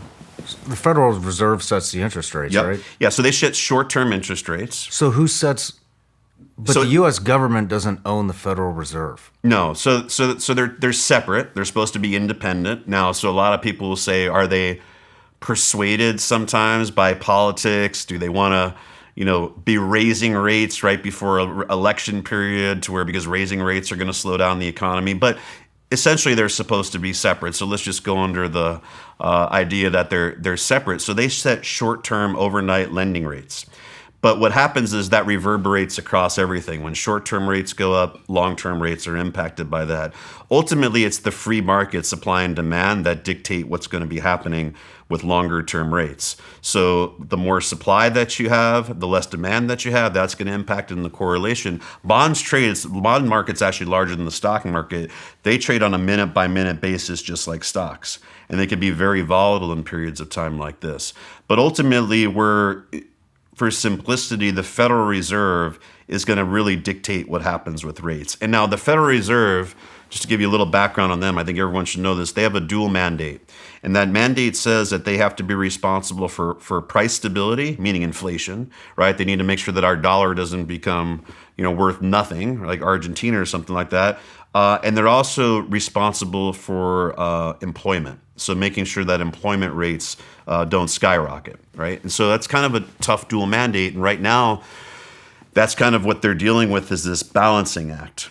And so kind of bring this back to the economy and why interest rates matter is why are they raising interest rates? Well, they're raising interest rates because employment's great right now. So no matter what everyone said, we're at 3-point-something% unemployment. If you want a job today, you can get a job. There's no reason why you can't work today. One of the biggest challenges I see with small business owners I work with, we were talking before, you can't find good people. People don't want to work, especially when it's minimum wage or lower wage types of jobs. No one wants to do those things anymore because they can just grab an Uber. Oh, by the way, that wasn't available 5 or 6 years ago. So there's a lot more options for people to be employed today. And so when you look at employment, they're not worried there, so they don't have to worry about slowing things down there. Their major focus today is inflation. And we saw inflation 8-point-something%. We've been at, since, I've been in the financial markets 20-something years, 2%, 3%, 1%. We don't know our age unless you're in your 50-something plus. You don't really know what inflation looks like. We haven't really dealt with high inflationary periods, so everything we're doing is based off of what we heard. We heard that gold works out during an inflationary period, and maybe it did, but when the economy was different, maybe bonds did work good when interest rates were different, but everything is a little bit different this time, so they're really focused on breaking the back of inflation because you don't want spending power to be that's a huge problem, right? And so, well, let's talk about what is inflation. Well, its definition is too much money chasing too few goods and services, right? Okay. So everybody's got money, but there's not enough shit to buy, and that's everything. We saw that with houses, we saw that with cars, you saw watches. Everything was going up. Why? And why did this whole situation happen? Well, let's talk about it. During COVID, the global supply chain got shut down. Mm-hmm.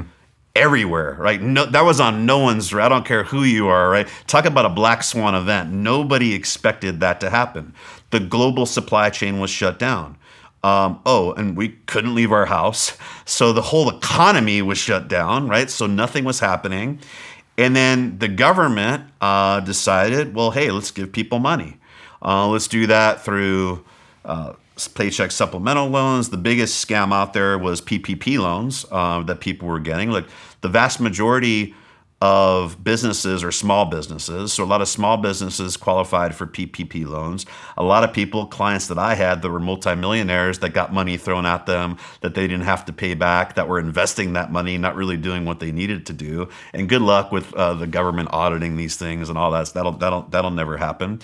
So there was tons of money that got put in people's pockets, right? And so let's think about that. The supply chain shut down. People can't go out of their house. Most people are still making money. A lot of people started working remotely, right? So people were making money, then they're being supplemented. Okay, so savings rates we saw during COVID went sky high. And then nobody can do anything with their money. And interest rates were essentially zero at that time. Okay, so when interest rates, let's talk about interest rates at zero and the investment side of that first. Well, interest rates at zero, we talked about the risk-free rate. When I invest in something and the 10-year bonds at 4, 5, 6, or 7%, there's a hurdle there that I have to get. But when it's zero, it's like, my money isn't going to earn anything anyway if I put it in savings. It's not going to earn anything if I put it in bonds. I might as well buy cryptocurrency. I might as well buy tech stocks. I might as well buy real estate and other things because I'm not getting any return here. But when the government starts raising that rate, that becomes competition for those assets. And not to get into a total economics lesson, but there's something called a discount cash flow model to where when you're a growth company like Amazon for the first several years, and they don't pay any dividends. So you're not getting money back as an investor. You're betting on future growth. And the return that you need as interest rates go up becomes much higher. And the multiple that you're willing to pay becomes much lower. And so what you really saw was people said, okay, on growth assets, now that these rates are high, we're going to contract that multiple. We're not willing to pay 25 times earnings because we can get money now. We're willing to only pay 12 times earnings. So even if companies were making the same, the multiple at which they were bought at shrunk. And that always happens in this environment. A lot of this is not new. People just never saw it. So that's why tech stocks in general in the stock market got hit hard. Those dividend stocks that I told you about, year to date, they're only down about 7-8%. So they held up pretty well. Why? Because you have the safety of that cash flow that's coming in. So all stocks in this market were not created equal. Ultra growth tech stocks are down 70-80% this year. High quality dividend stocks, 7-8% this year. So there's a differentiation there, and that's what happened with the stock market. Real estate is a little bit different. Well, because a couple things. We said people got money put into their pocket. Their savings skyrocketed because they had nowhere to save money. So their personal balance sheet looked a lot better. And then real estate, especially in places like Nashville, Montana, Idaho, places where there's fresh air, you can get out, you have open space, you're not in the city, unlike places like Los Angeles and New York. Those became very desirable because people didn't know. Like, I think if this would have been 3-6 months, like I thought, this COVID will be over 3. And then it's like 2 years later, you're like, holy shit, 3-6 months, it would have been a blip. But behavior changed after a year and a half, 2 years, where people think, okay, this might be a new lifestyle. And even though a lot of people are going back into the office now, I personally don't think it'll ever be the same. There'll be some flexible type of work environment going forward. And really, a lot of companies saw you could actually be more profitable if you're not sending people traveling around the world unnecessarily during COVID. You saw corporate margins actually spike for a lot of companies during that time. But what you saw is people had money now. Interest rates, meaning the price to pay your mortgage was very low because you could get a house for like 2-point-something%, right? So now you had a lot of money. Homes could go up in price because the payment is very low, even though the price is high. And so you saw these areas really, go up. So that's why real estate was going up during that time. Stocks were going up because companies were actually making, like, especially stocks like Amazon, Clorox, anything that was really, benefiting from COVID during that time. Crypto was going up because people had a lot of money and they didn't have the 10-year wasn't paying anything. And it's like, okay, greater fool theory with crypto, right? And I think crypto will be around. It's just like tech stocks in the 90s. They got decimated. 90% of them went away, but the ones that stuck around, like Google and Amazon, did really well. And that'll probably happen with Bitcoin and things, but it takes a long time for that to happen. Those things got decimated. But the problem with what created this inflation was savings rates went high, we put money into the pockets of people, and the supply chain got shut down. So even now, the market's rallied a little bit here in the last day or two because there's talk that China might be getting rid of their zero COVID policy. And zero COVID means basically you can't do shit. You can't go out of your house. They've been very, very strict, way more strict than we were, even in Los Angeles, with COVID. And a large percentage, no shock, of our supply chain comes from China. And so that's been shut down. My wife does some things in fashion, and she was trying to source these hats today. You can't find hats, you can't get anything, and if they do, they're charging you 2 to 3 times why more, because there's no supply and people still need these things. And so that's really what's created inflation. As people had more money, the supply chain has got shut down. And so, a few things with that. A lot of people were thinking that this would happen in 08, 09. Do you remember how much money we pumped into the government pumped into our economy during that period of time? A lot of people were telling me the dollar is going to be devalued, inflation's going through the roof during that period of time, and that never materialized. Why?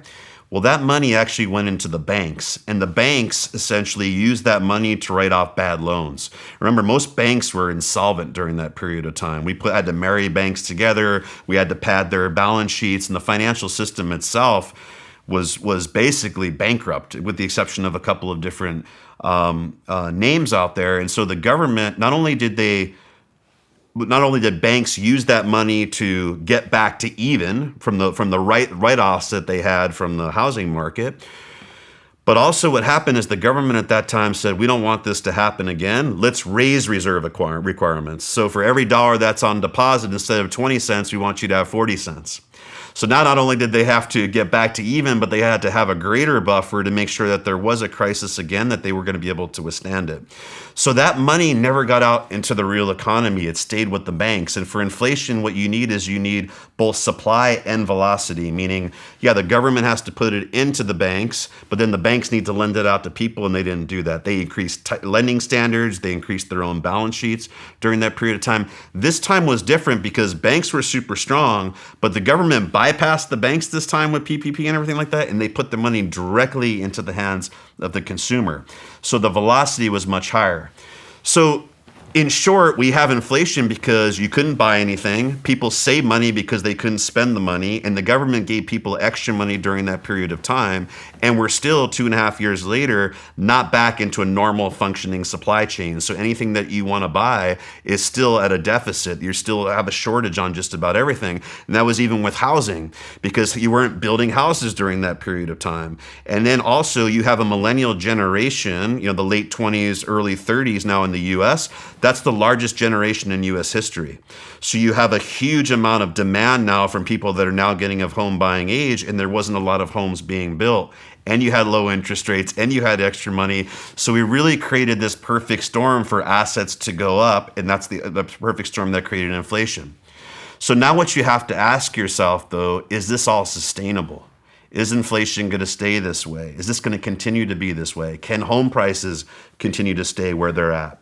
I would say no. And the reason I say that is, well, a couple things. And why I tell people whether or not you invest about the stock market, you need to care about it because it's a leading indicator. It's like the canary in the coal mine. It's going to tell you something's wrong before anything else does. Why?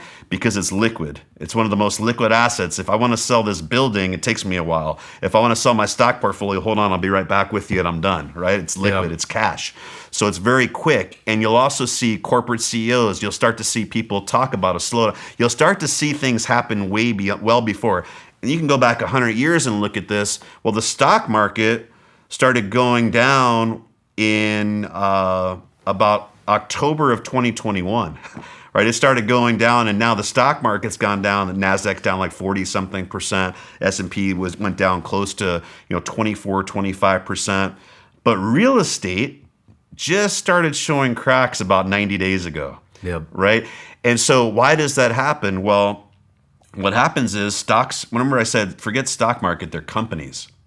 So companies, when things slow down, what do? They lay people off. When people get laid off, they don't feel quite as confident about buying a home, or a second home especially, right? So stocks started going down, and then because stocks are going down, corporate CEOs have to do something to pad their balance, to get their balance sheet better, to get more earnings. They lay people off. People get laid off. That's when it hits the real economy. That's when, stock market's paper until it's not, right? Because stock market's telling you things are happening. Again, stock market is companies. And when those people, we're hearing it. The last, Facebook now, like all these companies, General Motors laying off. And so that means people aren't as, not only are people that are losing their jobs in a situation where they can't afford homes, if you hear your buddy just lost his job, you're seeing it in the news. Don't underestimate the behavioral component of the economy. People tighten in their belt, and sometimes just saying there's going to be a recession causes a recession because people start thinking differently. Oh, they say there's going to be a recession. Maybe I shouldn't buy that car.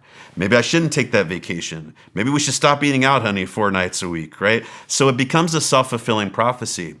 And so we're at a situation in the economy now where the stock market, I think the worst of it's been done. The stock market's gone down and it's gotten crushed already, right?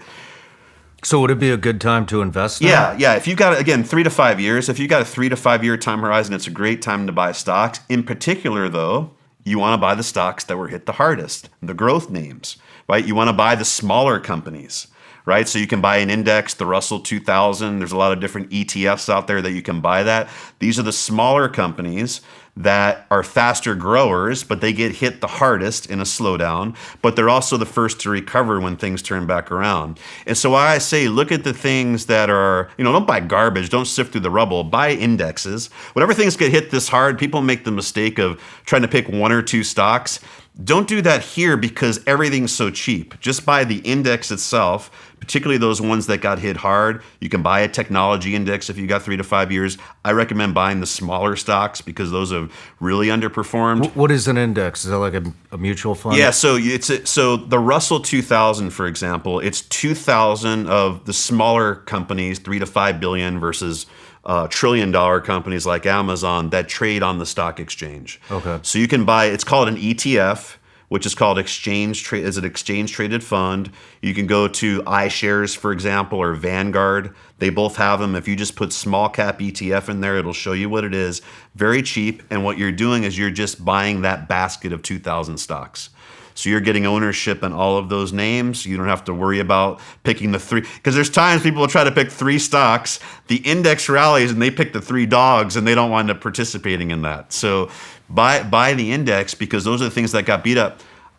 Always own high quality dividend paying stocks. Always. I always own them. I always own small cap stocks. But in terms of being opportunistic, that's what you want to do now.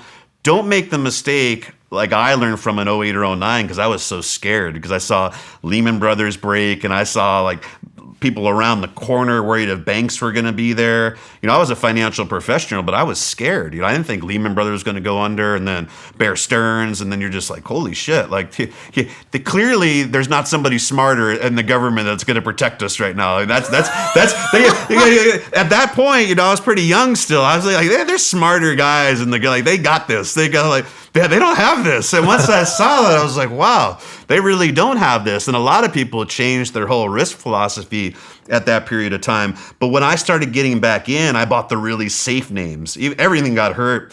But what I should have bought was the names that got beaten up the most, like the economically sensitive names like Google or Disney even got beaten up 70. But I was afraid to buy those. I went back and I bought the recession names, the Procter & Gamble's and the Kimberly Clark's, because I just wanted to buy almost, like buy people invest in real estate because they could touch it. I felt like, hey, people are always going to brush their teeth and wipe their ass. Hopefully, I'll buy Procter & Gamble. But those stocks went up, but not nearly as much as the stocks that got hit hardest. So again, most of my value, education is great, but there's no substitute for experience. Similar situation now. If you're going back in with dry powder, don't buy the dividend stocks that are only down 7-8%. Buy some of those baskets that are down 30-40%, because 3 to 5 years, that's where you'll get your best return today in the stock market. Okay. But if you want to talk about real estate market for a second, because a lot of people want to invest in real estate, I think we're at the beginning of the downfall. You're seeing the markdown now. But I think, and I don't think for a lot of reasons that this will be an 08, 09. We won't see 50, 60%. We will see on average about 10%. But I think areas like Texas, Florida, Nashville, unfortunately, will probably see 15 to 20% because they, again, going back to how did they perform going into this, they did a lot better than Los Angeles and New York. And, prices absolutely skyrocketed. So we talked about your house. If you see 15% down, nobody likes it, but you're still well ahead of where you were a few years ago. And so why is that going to happen? Why do home prices have to come down? Well, a couple reasons. One is I think people did buy second homes in places like Florida and Texas. Well, if the economy is going to get into a position where it's a little bit tighter. People sell their second homes first, so you'll start to see those homes get sold off. Also, people bought in areas that they never really knew anything about, Montana and Idaho. Beautiful areas. They're like, hey, it's COVID. I just want to be fresh air where I don't have to wear a mask. So they bought out there, but now they're like, I don't know if I can support myself here now that the PPP money's gone. So they have to they have to move back to so that's a good thing about Nashville is they've got real industry and healthcare here and they provide jobs. But some of these places, unless you're already wealthy, you can't stay there. So it's going to hit those areas. But the primary driver, remember I said the most important thing to any asset is bonds. Interest rates are so high right now. Your mortgage is 7.25%. So what does that mean in general? The same $1 million house where let's say your payment was roughly $6,000 for, right? At $1 million, well now at 7%, that payment's $9,000. So here's the challenge. Where we got to a year ago in housing affordability was stretched. So usually, how do you look at that, Rob? Well, I look at average household income. So if you look at average household income, and let's just say it's $100,000 average household income, you're usually at about 3.5 times that for median home price, so $350,000. That's always been a good indicator. Just look at what is average household income across the nation, and then what is median home price. You can Google that at any time, those two data points. And whenever you see that data point more than three times, that means it's a little bit frothy, right? And it makes sense because if the average household income can't support the average mortgage payment, it's not sustainable. Okay. And so that's kind of what happened. And at the end of the day, yeah, the rich will always be rich. But a guy of PIMCO told me a long time ago, Paul McCauley said, you can't starve the plankton. Because if you start the plankton in the ocean, the big whales die, right? They're eating those little tiny plankton. So if you don't let the little tiny plankton survive, the big whales can't survive. And so the vast majority of homes are not bought by billionaires. They're built by the average working person. And so when you take those prices to unaffordable levels, they're not sustainable. So we were there when we were at 2.5% mortgage rates. Not extreme, but we were to a point where I didn't really see any future growth going on. But then we had this COVID pop, a lot of money, interest rates came crashing down. But now that interest rates have normalized, to buy that same house, you need a 50% higher payment. It's not sustainable.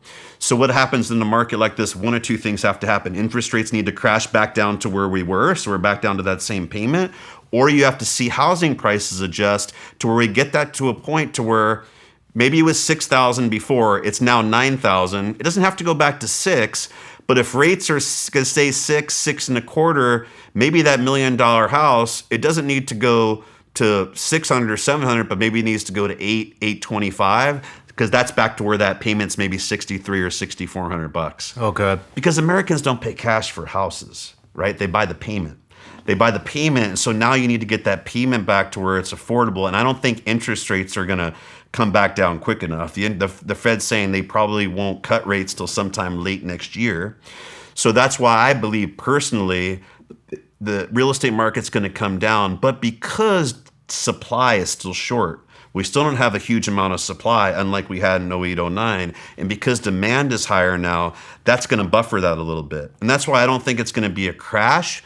But if you're looking to buy, I think next year is probably going to be the time to buy real estate. But real estate now, again, lagging indicator, that will bottom last, right? Okay. Stocks bottom first, real estate, stocks go down first, bottom first. Real estate goes down last, bottoms last. Okay. Yeah. Back to inflation. Yeah. I know it's because you said a lot of money's been pumped into the economy. What about printing money? A lot of people are worried that the dollar's going to collapse. Yeah. Everybody that talks about it, Yeah. I don't trust anything that comes out of their mouth when it comes to finances. Yeah. But it gets my attention. A lot and we of did print people a shit talk ton of money. about it. It gets a lot of clicks. I used to be super scared about it when I first got into the industry. This has been going on. I've been in the industry since 1998, and it's been the same story in terms of the dollar printing money and all these things. And they couldn't even get to 3%. They were trying to create inflation and couldn't do it, printing record amounts of money. And so there's a few things. Number one, in terms of inflation, just the short outlook on this, I think things come down. We've already hit peak inflation, in my view. If you look at oil prices, they're coming down. Shipping prices are coming down. And we just had a print recently where CPI consumer price index came down greater than what people were thinking. I think we peaked, and I said this about 3 or 4 months ago. Doesn't mean we're going to go back to 2 or 3, but I don't think we're going to go any higher than 8.5%, 9%. Why? Because everything that I said, supply demand, supply chain, money being put into consumers' pockets, people having more liquid cash, that needs to be sustainable for a longer period of time to keep inflation high. I don't see that happening. The supply chain is opening back up, so they're going to start to make more of everything. We started, at least hopefully, stopped putting more money from the government into people's pockets. And in absent of that, I don't see any new industry that's creating super high paying jobs where people are going to be able to sustain that level of spending on their own. As a matter of fact, technology is probably the biggest disruptor of that. The problem with technology, it actually reduces jobs. I mean, think about your business that you run today, right? Yeah. You're able to have employees remote. You're able to use technology for things that you used to would have had people. So technology actually makes businesses more profitable and efficient, but it actually takes less people to be able to do that. So, I think we're going to continue to grow in that direction. So I think longer term, we get back to a more normalized inflation number. So in terms of inflation, that's why I don't think it's going to stay there forever. I think in 2-3 years, we'll be back to kind of where we were, that 3% type of number. That's my view. Now, to your question, though, in terms of, okay, what about printing money and what we're doing there? Well, it's all relative, right? And that's the thing, because we are a global economy right now. At the end of the day, the dollar is still the world's reserve currency. And I think what happened was with Bitcoin, and there was, because of this whole narrative of printing money, government's gone wild, which I don't disagree with. I mean, that's happening. Bitcoin sounded kind of cool, right? It's like this unscrewable ledger. There's accountability. There's transparency with what's going on. There's a finite amount. It was almost like the gold standard, right? It's like, okay, for every dollar that you print, you have to have some certain ounce of gold backed up to be able to do that. You can't print more dollars than you have in gold. Well, the government a long time ago got away from the gold standard. Why? So just like every other central bank, they can manipulate their currency. They could do whatever they want. When you have accountability to your currency, you can't do that, right? And so we started to print money. And so a lot of people thought, well, because you're printing money, that's going to create a situation where we have superinflation. The problem is everybody around the world, Europe, parts of Asia, they all started doing the same thing. And what we've seen during every crisis that we've lived through is when the shit hits the fan, the thing that you want to be in more than anything else is the US dollar. I'm not saying that can't change. And I think conceptually, everything that everyone talks about, I completely agree with. As a matter of fact, one of my first $1 million plus clients came into me about 20 years ago. He owned copper stocks. He owned gold, the gold ETF. He owned water companies. And I basically said, look, let me tell you what your belief is about the U.S. economy. We're printing too much money. The dollar's going to zero. He's like, how do you know? I said, because your portfolio reflects your opinion. And I said, here's the problem. You might be 100% right. And it's a super articulate case. Like, that's why people believe, yeah, we are. Like, I don't disagree with any of it. But what I said is the problem is with opinions is what is the actionable strategy on that? Your actionable strategy today is invest in gold and all these things, right? And that might be the right strategy, but that's based off of one outcome. And if that outcome doesn't play out, meaning runaway inflation, sinking dollar, you're going to go broke. Thankfully, I was able to talk him into diversifying because 20 years later, he'd probably have the same amount of money versus a significant multiple over that because that hasn't played out. The US dollar hasn't crashed. We haven't had runaway inflation. And so that's the challenge, that you have to be careful, even when it is a very well-educated opinion. You know, I've never had the opinions, the benefit of having an opinion without having to tie money to it. See, whenever I make an opinion or I make a statement, I actually have to make a move with real money. I've managed almost $1 billion that I have to put beyond that of people's real earned money, right? Yeah. So I could say the market's going to crash, and let's sit in cash and earn zero. What if it skyrockets? You know, I remember when clients, when Obama got elected, we got to get out. Obama's elected. Trump got elected. We got to get out. It's Trump. None of that shit worked out. So if you would have just sat in cash and on the sideline, you would have missed out on, 100% rate of return. And so, the problem is, Shawn, like, I agree with all those things, but as of right now, it's not playing out. The U.S. dollar is still the reserve currency. We even saw that with gold. It didn't do anything. The dollar has skyrocketed, right? That hurts the economy also, right? Because we do rely on a certain percentage of our economy for exports, and so if we're exporting anything, well, that's going to become more expensive. So people aren't going to be able to buy that quite as much, right? So that's going to become a challenge. People aren't going to come in and go to Disneyland if the price of Disneyland's 80% higher, and so we are printing too much money. Governments have gone wild. There's no accountability. I agree with all that, but I'm going to wait for the market to tell me that they don't buy it anymore. Okay. I don't know when that's going to be. Are you worried at all that Of course. something else is going to become the world's reserve currency, like Saudi Arabia's?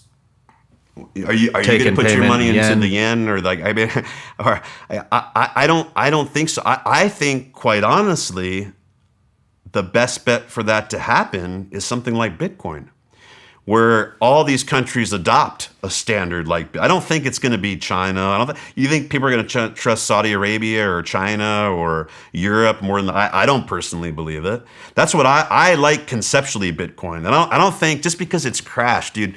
Amazon, I've owned Amazon forever. Amazon from 1990 to 2000 went down 90%, 90.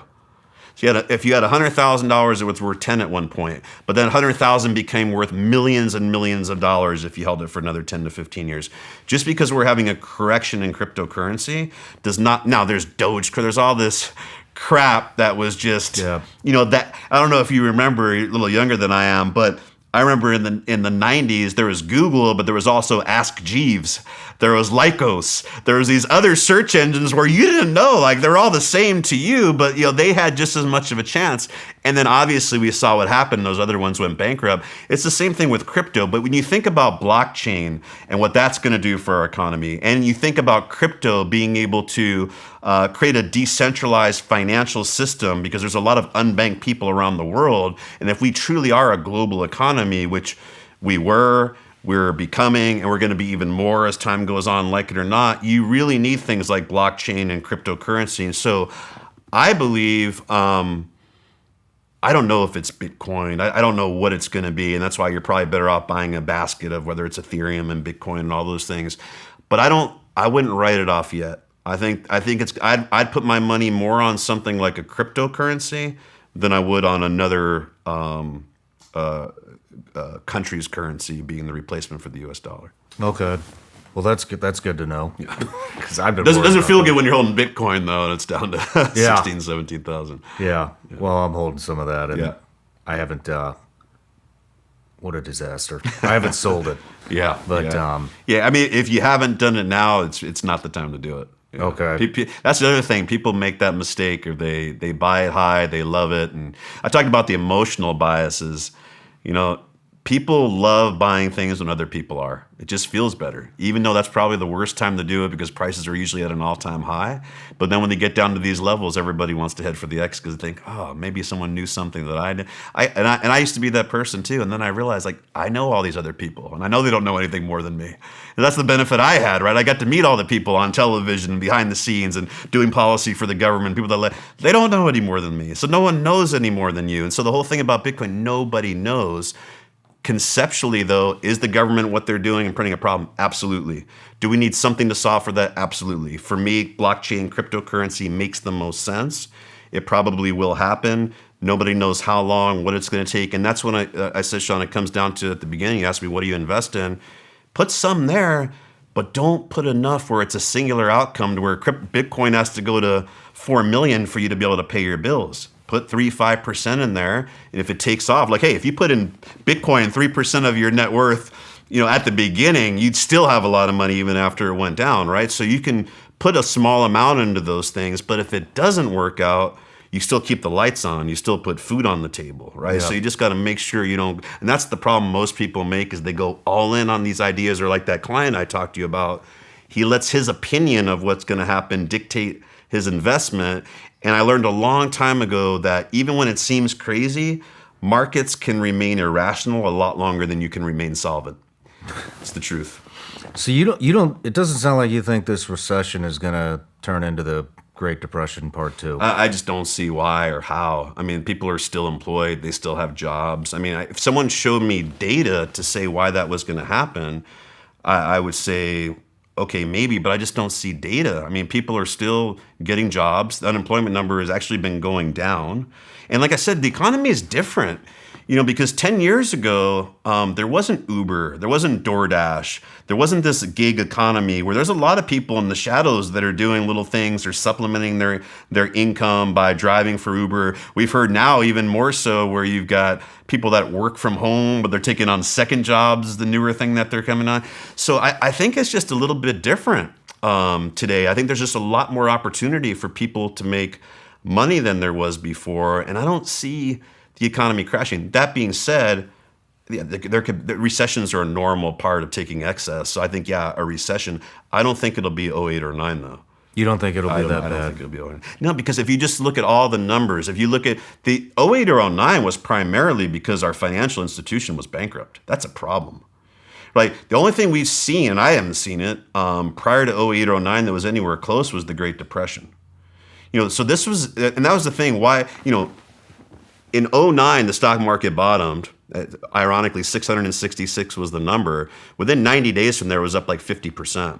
And so why did it come back so quick if it was really such a problem? It wasn't a valuation problem or an economic problem. It was a liquidity crisis. That's what caused assets to get flushed. It was a liquidity and a leverage problem. So especially leverage, way over leveraged in real estate. Like I told you, someone had $20 million in equity wiped out because he was over leveraged. Long-term capital management, if you Google them in 1998, there were a hedge fund that traded currencies. Nobel Prize laureates, super smart people, huge institutions were invested in them, tons and tons of money. They were betting on currencies. The strategy went really bad with Russia when they devalued their currency. They were levered in this, and they were basically forced to wipe out the fund. Banks had to step in. It became a huge national economic issue. Well, the truth is, if they were able to keep that strategy on a little bit longer without leverage, they would have made a ton of money. The problem is they were flushed out of it. Same thing with my client who sold and took a $20 million loss. If you could have waited 5 more years, he would have made money on it, but he was flushed out of it. Stocks were sold. All those things were sold in 08 or 09 because when you need to raise cash to put up money for real estate or whatever it is, you don't sell what you want to sell necessarily. You sell what you can sell. And stocks are the easiest thing. So it was a huge liquidity problem, and the banks were financially bankrupt. We saw that happen. The government had to come in and save them. And now, though, the financial system's the strongest I've seen it since I've been in the market since 1998. Their balance sheets are way better. Their lending standards are way tighter than they were before. So I don't see a financial system that's corrupt. I don't see super huge excess. I see still a supply-demand issue. There's still not enough homes being built out there for the amount of people that want to buy them. People are still working. So I'm just asking, what's going to create this huge depression? Yeah. I just don't. I'm not against it. In my opinion, I'll change my mind as soon as I see more data. I just don't see the data that supports that. That being said, for your listeners, the bearish case, meaning the negative case, is always the most articulate, because the idea when you can quantify in psychology, the emotion of fear is 3 times greater than greed. Okay. So that's why they say stocks take the stairs up, but the elevator down. Okay. So they go up over time, but when they come down, boy, or cryptocurrency, it comes down fast and hard, because when people get scared, they get really, really scared. And I never do this. If I, even in the industry, if I would have always just played on people's fear, I probably would have been worth 3x of what I was today. And you see people do that all the time. The market's going to crash. Always. Doesn't matter if we're in a bull market. It's just a consistent story. And those are the guys that you see them in and out of the media, because they're the bear guys all the time. And when there's a bear market, they show up and then they're gone for 4 or 5 years. Then they dust them off and they bring them back. Because playing on people's, I could make so much money if I tell you how corrupt the government is, how much money we're printing, how our political system's bankrupt, how the stock market is rigged, all of this shit. I would bring so much money in to hear that. I don't know how to make, and some of it's true. But at the end of the day, I don't know how to make money off of that, because none of that stuff's crashing. So if I short it, or if we just sit in cash because we're so worried, and I can't make money off of it other than charging you a subscription fee to hear how bad the world is. And I just refuse to do that. So be careful of the bear case. It always sounds really articulate and smart, because like I said, I could make a really smart case where I could scare the shit out of everybody today also. But it's just not there. It's not an actionable strategy. Maybe someday it will be, but right now that's not the plan. Well, that's refreshing because that's all I hear is Yeah. is we're doomed. Yep. So I've been hearing that for 20-something years. You know, and I've still made money in stocks. I've still made money in real estate. I've still made money in oil. I've still made money in all these things, despite how they said you can never make money in them again. do you think that it seems like this could be the fear machine too, but Yeah. it seems like Europe's collapsing. Yeah. Is it? It is, because you talk about political issues over there and you talk about socialism, some of the things that are driving that economy down the toilet. It is, but it's a very small part of the U.S. economy, right? We're still very, very, first of all, we're a very domestic economy. About 80% of our GDP is goods and services here in the U.S. China's a bigger deal. China's a much bigger deal in their economy for us than Europe is. Well, they're collapsing too, correct? Well, they've been collapsing for a while, but now, and that's another reason outside of interest rates why the stock market's been going down, because China, they haven't been, and the high end of real estate's actually been getting hurt for about a year right now, because Chinese have been coming in and buying the high end of real estate. They're putting money into our stock market. They're visiting things here. They're bringing money into the U.S. And then also, by the way, a large part of our supply chain is heavily, everyone I know that's in garment, any of those things, they're all sourcing from China. And so that got shut down. And the factories that were still open in China were charging 2 to 3 times the amount. And so now, and it's really because of the COVID shutdown. That's a singular issue. And so now that they're opening back up, that's actually becoming a catalyst for our economy, because things are going to come down, supply chain is going to open back up. I just told you a friend of mine sold a $60 million house in Los Angeles just a week ago to a billionaire from China. So those things are starting to actually open up, and those are now a catalyst. And that's the other thing you have to be careful is timing doesn't matter. Right. So, and the thing is, going back to what mistakes do people make, people hear something and they act. Well, again, stock market, a lot of asset classes are leading indicators. So by the time you hear it, it's probably already happened. So yes, true. But Chinese stocks are down 60, 70%. Starbucks is down 50% because a large part of its income and growth strategy comes from stores in China. So when they can't develop and open stores in China, the stock got hit 50%. Oh, I don't want to buy Starbucks because China, yeah, dude, but it's down 50%. It's already priced into it. So it's like you're bringing out the water hose when the house has already been burnt down. So that's the whole thing. You want to think about what don't people know or expect to happen today. And so that's why the stock market right now today, it's like the start and go. It's like, are we at a bottom or are we not at a bottom? Because what they're trying to do is determine when, and this is if I knew when the Fed was going to stop raising interest rates and start cutting them, I'd be a billionaire. And that's what everyone's trying to do, is because you have to get ahead of that. Once they start cutting rates, it's too late. Things have already moved up. So what everyone's doing is when the Fed comes out every month and talks about it, they're parsing every word like, oh, I think they're going to slow down, because they want to jump ahead of that, because stocks are going to move in advance of that, just like they moved down in advance of them raising interest rates. Okay. So what everyone's trying to do is jockey for position. So to make money in everything, you got to when they asked Wayne Gretzky, why was he so great? He said, I skate to where the puck is going, not where it's been. It's the same thing in investing. You got to figure, where is the puck going? So what everyone's trying to do now is they're saying, okay, Starbucks, all these things, they've been crushed 60, 70%, right? And when a stock goes down 50%, simple rule of numbers, if you put $1,000 into a stock and it goes down 50%, it doesn't take 50% to get back to even. It takes 100%. Because 100 cut to 50, you now need to get another $50 to get back to 100. So now you need 100% rate of return. So what you're doing now, looking, is saying, well, shit, if I can get into Starbucks now, and in 5 years, it just gets back to where it was 2 years ago for the people who paid that price, I actually get 100% rate of return on my money. So now what you're doing is trying to find these, like Starbucks isn't going on, but you're trying to, timing matters. You don't want to get in and catch a falling knife. So what everyone's trying to determine, myself included now, is how much do we put in? So that's why I've been telling people when I'm on, Fox, like, okay, should people buy? I said, look, we're getting close.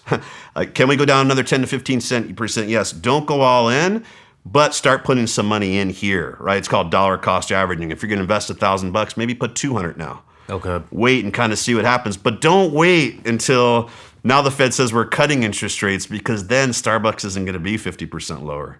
It's going to be 50% higher than it is now. Okay. You see, so that's be careful of finding this narrative. Oh, Europe's bad, China's bad. Let's short Europe, or people do that. Like they get this information and it's like, dude, it's already priced in. So you're trying to get. That's the tough part, right? Is you're trying to make investments based off of things that may or may not happen, and that's why you want to take a broad-based approach, right? So if you think China's going to recover, cool. Maybe put 5% into China. If you think Texas, again, don't going back to my client who was all in on the dollar crashing and super high inflation. May happen and he'll be a billionaire, but if it doesn't, he's broke, right? So even though you have all the data on your side, again, dude, I've seen they are printing money, they're all doing all these things, but it hasn't occurred. And the problem is we're not pension funds or endowments. We're not investing for 1,000 years. We live to 100 at most. So I maybe got another 50 years, probably not that long, 30 years. So I need shit to happen now. Yeah. Like if it happens in 30 or 40 years, yeah, that's great. Maybe my heirs will take advantage of it. But I have to invest for today. Most people that are listening to this show have to invest for today. So be careful of letting your opinion 100% guide your investment decisions. Okay. When do you think the markets are very volatile right Yeah. now, it seems like? When do you think these are going to calm down? I think it's going to calm down once we get more certainty around interest rates. And so and how do you look at that? Well, you look at like a print that's just came out on CPI. Why the stock markets just recently rally is because, again, everything's based off of expectations. So the consumer price index, which gives us our measure of inflation, whether 3%, 8%, comes out monthly. But there's economists that are predicting what that number is going to look like. So again, it's all expectations. So if the prediction is 8% and it comes in at 7.5, markets rally. It's like, wow, it's actually better than we expected. So inflation's coming down. And what does that mean? Well, if inflation's coming down, the Fed could stop raising rates and cut rates. And we said, remember, rates are the most important thing for the economy and investing, because when that 10-year, what happens if the 10-year bond goes to 8%? We're in a lot of trouble. I'm not investing in stocks if I could put my money in 10-year bond and get 8%. So when those things come down, that's great. And so what did we say about the Fed? They don't care about employment right now because it's fine. They care about inflation. So what I'm watching right now is inflation, because inflation is going to tell me what the Fed says, because the Fed's watching inflation. So I'll watch inflation numbers. So again, we're trying to jockey for position. I'm watching inflation numbers because if those are cool, I'm not going to wait 3 weeks for the Fed to tell me they're cool. But that's another mistake people make. Oh, I'll wait for what the Fed says. Yeah, but a lot of people made that decision based off of what the data was that the Fed's looking at. Okay. You see, so as soon as we have a little bit more confirmation, and we're seeing it. So there's something called the VIX index, VIX. You can Google it. It's on Fox Business, on CNBC, Yahoo Finance. It says the VIX index. That normal number is around 17. That's a normal measurement. We've been at about 45, 50, super high. Sometimes we'll get 8 or 9 when there's no volatility. We've gone from about 40 something, we're down to about 25 now. So the volatility's been coming out of the market. If you notice, like we hit a low a few months ago, we haven't penetrated that low. We've just been bouncing around. And that's the thing about the market. It's kind of cool when you understand that. Well, the market's just basically articulating its opinion of what we're talking about. We probably hit peak inflation. We probably still have a little further to go on real estate. So if you look at real estate stocks, they're actually starting to do worse now. Maybe tech stocks at bottom, but we're not quite sure. We're looking week to week on data. So once we know that and that's why we're listening to the Fed every month. Once they come out and say, yeah, we're done raising interest rates, things are going to be off to the races, volatility is going to come out of the market. We're getting close to that. If I had to bet, we'll probably bottom. I think we've already bottomed. But I think we'll stop having this huge volatility sometime in around the first quarter next year, especially as we start to hear that the Fed might start cutting rates in the second half of next year. Also, what I would tell you is we just had a midterm election. If you look 6 months out of a midterm election since the 1950s, 100% of the time, the market's been positive. Does it mean it's going to happen this time? No, but 100% of the time it's been positive. When you look at a year where the market's down 20% or more, the rate of return is huge 1 year out. So now we're in a situation where midterm, we still don't know technically what's going on with everything, but we have a year where we might finish down 18 to 20% on the S&P 500. We've got supply chain opening back up. Fed should be getting done with what's going on. And so now people are starting to think the opposite. Okay, interest rates going up, inflation, everything that would kill assets, we're going to get to the inverse of that. And just one other thing, I said that interest rates are the most important thing. We talked about assets, but think about the consumer. We all have a lot of debt still. Some people buy floating rate mortgages where they have to refinance. Well, hopefully we don't have debt, but everyone else has debt. But credit cards, right? Those are super high rates. But what happens when rates go up? Credit cards don't stay at 16%. They go to 24%, 25%. When people buy homes, they're not at 2%, they're at 7%. When people have student loans, those are revolving debt. So instead of $300 a month payment, it's $400 a month payment. So why does that cause a recession when rates go up? Forget about asset prices. The average person has debt payments. Their credit cards, their car payment, everything goes up. So now if they had an extra $1,000 a month after they paid all their bills, but now their student loan payment went up, their credit card went up, they have to refinance their house now because it's due after their 5-year ARM. Instead of $1,000 extra that they had to spend, now it's $200. So now the average household, that again, we said 70% of the US economy is based off of the consumer spending. If they can only spend $200 in the economy versus $1,000, that's going to have a hit. That's what causes recessions. So we need to get not just asset prices, but to get more money back into the consumer's pocket, because if more money goes to debt service, less that goes to buy a new car, less that goes out to eat, less that goes to buy a new shirt, new tie. Okay. This is a lot simpler than I was thinking. It's all real simple. That's what I'm telling you. Like, as soon as you start to get the correlation, it starts to demystify what's going on out there. Like, you don't learn it overnight, but that's why I always say, if people just spend a year listening to me, I try to make it as simple as possible. It's not that difficult. And like I said, once you get a baseline level of knowledge, no one really knows more. We're all just trying to guess at what's going to happen. Okay. No one really knows exactly what's going to happen. It sounds like it's a lot of just cutting through the bullshit. It's cutting through the bullshit, yeah. But it's all basic at the end of the day. Higher interest rates suck because it makes things more expensive. And unless you're making a lot more money when things are more expensive, you have a lot less to spend. With inflation, that I've heard the numbers, it's what, 8-9% right now. Yeah, it's about 8.4. A lot of people are saying that it's actually what, 18-19%. Is there any truth to that, or is that yeah? I mean, there's bullshit? When we're talking about X food and energy, they start taking out things of different, depending on what inflation report you're looking at. Yeah, and then you look at things like, okay, well, there's not just inflation from Procter and Gamble that I'm paying, 8% more for my paper towels or my box of cereal, but that box shrunk by 8 ounces, right? So now those are the sort of things that they start thinking about, because yeah, if you had a 12-ounce box of cereal that was $10, but now it's an 8-ounce box of cereal that's $11, it's not just that 10% increase from 10 to 11, it's actually much greater than that, because now I'm getting a lot less in terms of volume. And that's a trick a lot of people, and that's the stuff we have to spend money on. We have to buy milk, we have to buy cereal, we have to buy diapers, all those things. So they call it shrinkflation. So that's what's happened with a lot of the things that we're doing as well. Okay. Yeah. What about gas? Is gas? Yeah. So in the traditional, you go X food and energy. So you're taking those things out of the report. So gas for a lot of people is a real expense. And the thing about gas, and why I said when I'm looking at oil prices when we're skyrocketing, now we're back down below $100 a barrel. When you think about gas is one of the major inputs. Fuel, oil is one of the major inputs into inflation. Why?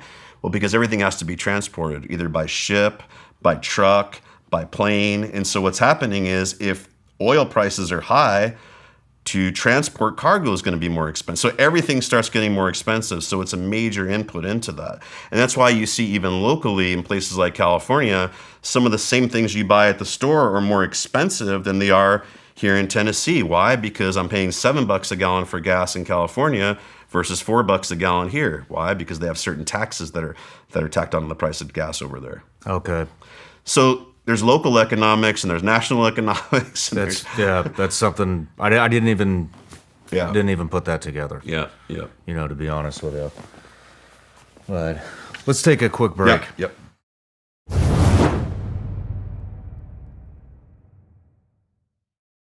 I want to give a big thank you out right now to all the Vigilance Elite patrons out there that are watching the show right now. Just want to say thank you, guys. You are our top supporters, and you're what makes this show actually happen. If you're not on Vigilance Elite Patreon, I want to tell you a little bit about what's going on in there. So, we do a little bit of everything. There's plenty of behind-the-scenes content from the actual Shawn Ryan Show. On top of that, basically what I do is I take a lot of the questions that I get from you guys or the patrons, and then I turn them into videos. So we get, right now, there's a lot of concern about self-defense, home defense, crimes on the rise all throughout the country, actually all throughout the world. And so we talk about everything from how to prep your home, how to clear your home, how to get familiar with a firearm, both rifle and pistol, for beginners and advanced. We talk about mindset, we talk about defensive driving. We have an end of the month live chat that I'm on at the end of every month where we can talk about whatever topics you guys have. It's actually done on Zoom. You might enjoy it. Check it out. And if Zoom's not your thing, or you don't like live chats, like I said, there's a library of well over 100 videos on where to start with prepping, all the firearm stuff, pretty much anything you can think of, it's on there. So anyways, go to www.patreon.com/vigilanceelite, or just go in the link in the description. It'll take you right there. And if you don't want to, and you just want to continue to watch the show, that's fine too. I appreciate it either way. Love you all. Let's get back to the show.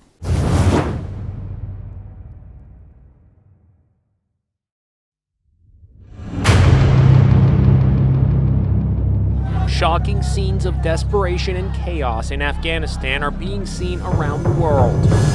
Can't believe my eyes, says the man who shot this video of people clinging to an American cargo jet as it takes off. Machine gun fire could be heard as thousands of panic-stricken Afghans storm the airport. For Special Forces, or Green Berets as our nickname calls it, our specialty is irregular warfare, unconventional warfare, where we work with indigenous people to help them stand up on their own and fight against oppression. When that pullout started, I had friends sending me videos of what they were doing to our commandos. There must have been 20 commandos lined up. Yeah. You know, hands behind their back, and they were just putting one round in the back of every one of their heads, just going down the line. It looked like, it looked like fucking World War II. The call that I knew was coming from Nizam, and he said, "Sir, they're looking at my window right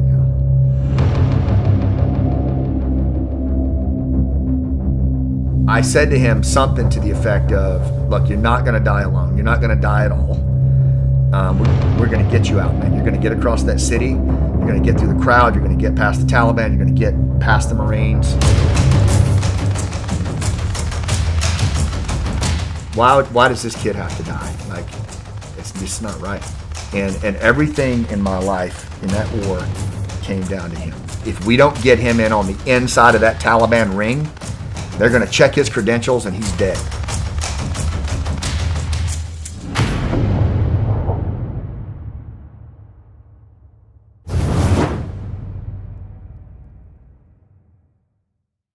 All right, Rob, we're back from the break.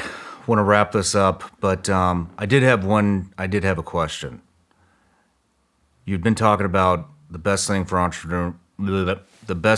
entrepreneurs to do is invest in themselves, and if you want to get wealthy, start a business. Yep.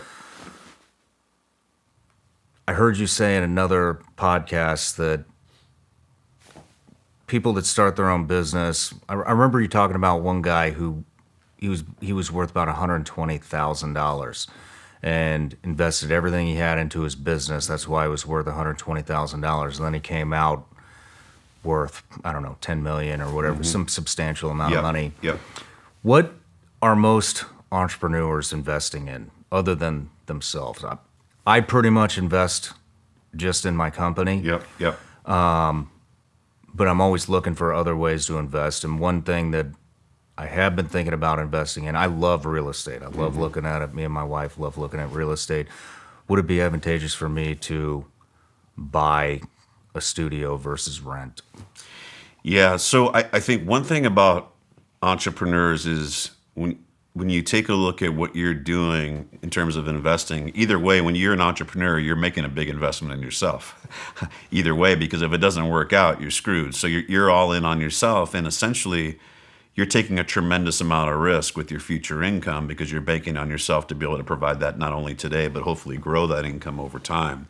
And so when you think about it from that perspective, there's already a big risk investment in your portfolio, and that's in your business. So what I try to do is have most, and I don't think you should not be that way, because I think, and you talked about it, you've really narrowed in and focused what you're doing right now, where you're all in on one thing, all effort, energy, and resources. And that's a double-edged sword, to where because you're all in on that, if that doesn't work out, you're kind of screwed. But because now you're putting yourself all in, you're giving yourself the greatest opportunity of exponential success. Okay. But because you're doing that also, you have to think, okay, if I'm taking risk with my business, do I want to be coupling that with risk in my portfolio on cryptocurrency and venture capital and some of the riskiest investments out there?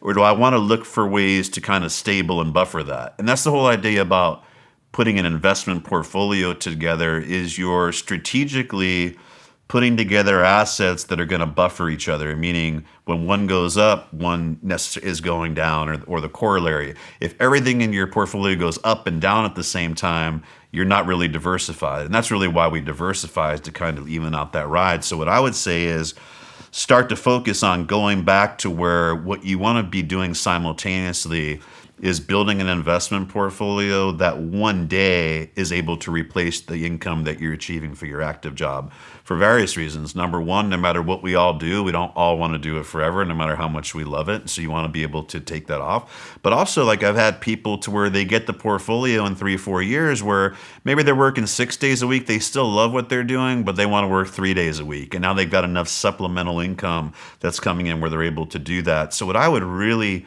focus on as an entrepreneur are, what are income producing assets? What are assets that are going to generate passive income that are going to allow me, maybe at some point in time, where if I have a bad month or 2 months, I might not be taking the money out today, I might be reinvesting in it, but if I needed to, I have somewhere where I can get passive income. You know, one thing I always did for myself as an entrepreneur, if I had a payment on something, like a car payment, for example, I would look at, in one of my accounts, that's not an IRA account, just a taxable account. I have dividend income that comes out, and dividends are paid every quarter. And what I normally do is reinvest that. But then when I said, okay, what I want to start doing now is I'm only going to buy a car if my dividends that come out every month are enough to pay for that car payment. So I just have those dividends come in and transfer. And I started doing that with other payments. So I wasn't yet to that point where my portfolio covered all my expenses, but I started one expense at a time. And then you get it to where your mortgage could do it. And then it's kind of cool, right? Because you're like, hey, my car is paid by this portfolio. My mortgage is now paid for this. And what that's doing simultaneously, it's taking pressure and stress off of you as a business owner to have to go out there and crush it every month. And one thing I noticed as being a financial advisor early on, people could smell, and you feel desperation. When you really need the money and you're out there for some reason, call whatever it is, it doesn't happen. But when you get to a point, I got to a point where I didn't have to work with people I didn't want to. Lo and behold, I have more people that wanted to work with me than ever before. And so that's what I tell entrepreneurs. You're going to start making decisions that are the most strategic decisions for your business when you're not worrying every month about paying the bills. And so if you could start building a portfolio that allows you to be more strategic and make decisions in your business that are longer term, growth oriented versus how do I make $1 today because I have to pay my bills. And we all start there when you're an entrepreneur. That's what I would recommend. So what do? Dividend paying stocks. Look, bonds. There's some good bonds out there right now. I bought some corporate bonds that are paying me 7-8% interest a year. You can buy cash flowing real estate. The challenge, and I love real estate. The challenge now, though, the interest that comes off of a piece of property is called a cap rate. So your 3 cap, 4 cap. The problem is now a lot of cap rates, because interest rate got so high. From multifamily units, I'm seeing are 3.5%, 4%. So remember, going back to that 10-year bond, it's like, why am I going to take that risk at 3% if I could just clip the coupons on a government bond for 4%? So I'd rather see real estate. I love as part of a portfolio. I love self-storage because that's easy. Someone moves out, you just hose it out. You're not rebuilding and put someone else in. I love apartment complexes. I love industrial warehouse space. I love lower maintenance. Really, I love self-storage and industrial warehouse because you're not worrying about tenants or anything like that destroying anything, and they cash flow a lot. So I would be more focused, if I'm an entrepreneur investor, on cash flowing versus growth. Okay. The corollary is if you're a doctor right? Well, I worked with a lot of physicians earlier in my career. They're not, unless they screw something up, they're going to have a job forever. They're making $500,000 plus a year. They're maxing out their 401k. For them, but there's no surprise at the end of the day. They're not going to build a business that's worth $100 million. They're not going to generate cash flow from their business if everything takes off of $3-4 million a year. They never have that opportunity. So what I tell them is, look, max out your 401k, do what you're doing, like have that stuff, you're doing all that. You're always going to be able to pay your bills. You're not going to have to touch your portfolio until you're done practicing.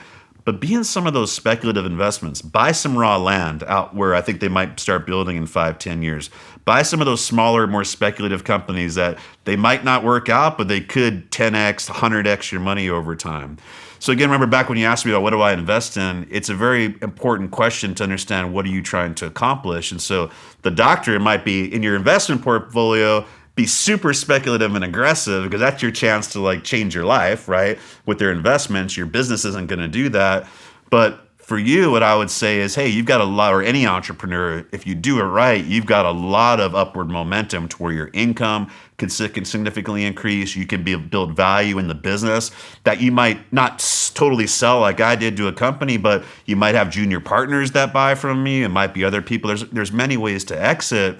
So what I would say for you is, get that portfolio becoming your stability, your source of income. Take that, because being an entrepreneur is very, very stressful when you're thinking like, hey, the only way this is going to work out if I go and get new subs, or I go get a new client, or I go do one of those things. When you can't do that and you've got 3 or 4 months of not doing that, you start to second guess yourself.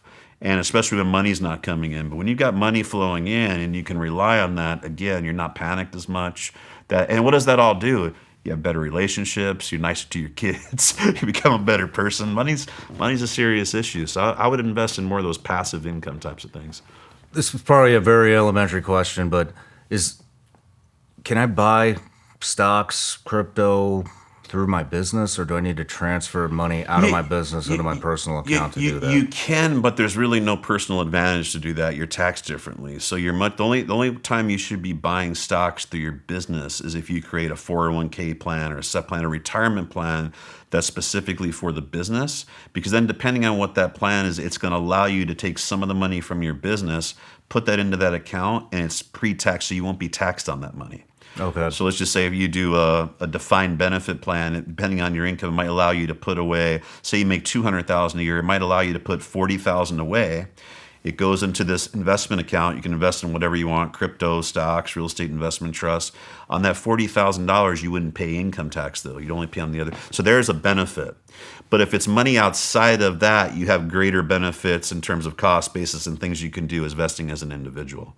So only invest in your business if you have a business retirement plan. There's easy way. You could do solo 401k, you could do SEP, you could do a defined benefit plan. There's things that you can do. Just Google business retirement plans, call Schwab, call TD Ameritrade. You could set that up, even put it in an index fund, something really simple. Do that. But if you're going to invest outside of that, just open up an account in the name of your trust if you have it, or in your own name, or in a joint name with your wife if you're married, or husband if you're married. Okay. What do you think about paying off debt, like mortgages?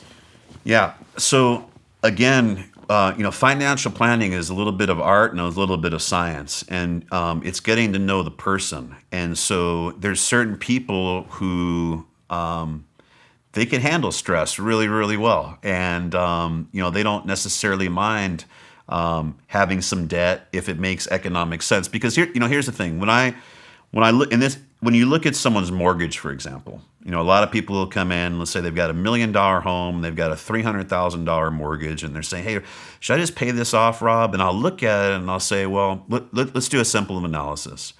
You're paying 3% interest rate right now. What have the rest of your investment portfolio done over the last 5 years, let's say? And they'll say, well, 9%. I said, okay. Then we got some tax advantage, so let's take that 3 to 4%. You still have 500 basis points or 5% difference between what you're paying there and what you can earn. So on $300,000, that's about, let's call it $15,000 a year or more. So the right financial decision is don't pay off that mortgage, invest it, because you're going to make $15,000 a year. But then there's the other thing of, like I was telling you as an entrepreneur, well, if I pay off that mortgage, there's a lot less stress on cash flow that I have to pay out. And it's where I live. I could put my head down at night. I know nobody's going to take it away from me. So how do you quantify that? And so what I would say is, like, it's really understanding the person. So I've had a lot of people. I talked about an athlete that moved out to, maybe it was off camera. We were talking about an athlete client of mine who moved out to Texas. And he was just one, he had a ton of money, and he was just one of those people where I just knew he felt better if he had no debt. And so for him, it would have made more economic sense to put debt on it, but he liked the fact that he was in the NFL, he retired, he was able to pay off everything that he had, zero debt, and he was able to take the cash flow from his portfolio, and that cash flow generated about 300% what he needed to pay all the taxes and bills on that. So for him, that was his definition of financial success, right? He didn't want to have to worry about interest rates or anything like that. So again, it goes back to that plan. And it's really dialing in, who am I, what's important to me, where am I at today, putting a clear, concise roadmap of where you're trying to go, and just doing everything consistent with that. So if you know you want to retire at 60 and you don't want to have a mortgage, well, then maybe doubling up on your mortgage payment makes a lot of sense, right? Does make sense. There's everyone wants, like, buy this, do it this way, do it that way. Like I said, buy stocks and bonds because that always helps you until it doesn't. There's just no one way. I wish there was, because it'd be a lot easier for me. But it's just like, that's why I always talk to people about, just understand a little bit about bonds, understand a little bit about stocks, a little bit about real estate, and more importantly, understand about yourself and where you're trying to go, because no one else could do that for you. You could always call Rob or anyone else, and if you need, hey, I'm doing this, and if you know where you're trying to go, I can give you specific advice based off of that. So that's what I would encourage everyone out there. And you can find good certified financial planners that are fee only. They'll charge you a little bit of money to just put the plan together. They don't have to invest your money or anything. Pay them $1,000 or whatever it is. Put the plan together so you know where you're trying to go. And then start educating yourself on those things, one thing at a time. Okay. For the average American, let's say they have $10,000 or less to invest. Yeah. Where would you tell them to put their money? So if they have $10,000 to invest, and let's just assume this is long-term money that they don't need away, and they can put that away. I mean, I think the best thing for most people, quite honestly, is just to buy an index fund. So you could buy the U.S. S&P 500 index fund. You buy the 500 biggest companies out there. And if you look at that over the last 20 years, it does about 9 to 9.5% a year.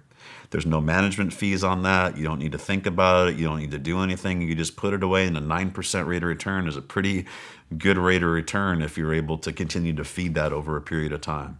So a lot of people will tell you to buy this thing or buy that thing. They're trying to make a commission or do that. Just buy an index fund. Super low cost. It's free. Schwab, TD Ameritrade, Robinhood, whatever it is you want to go buy. It's SPY is the symbol. You can buy the ETF. It's like 0.01% to own it, and just put it away for 20 years, 15 years. You'll be fine. Perfect. Well, Rob, it sounds like this is great news. I was really expecting you to say that we're going into the Great Depression. And sorry I couldn't deliver worse news. So this is a refreshing interview. Good. And but what do you have coming up? Anything? Yeah, well, I'm transitioning out of my wealth management firm at the end of the year. I've got an academy where I've been helping educate people on stuff like this. How do you create your own plan? How do you put that in place? Because at the end of the day, I think there's some great financial advisors, and you could still work with them, but no one's going to care more about your money than you do.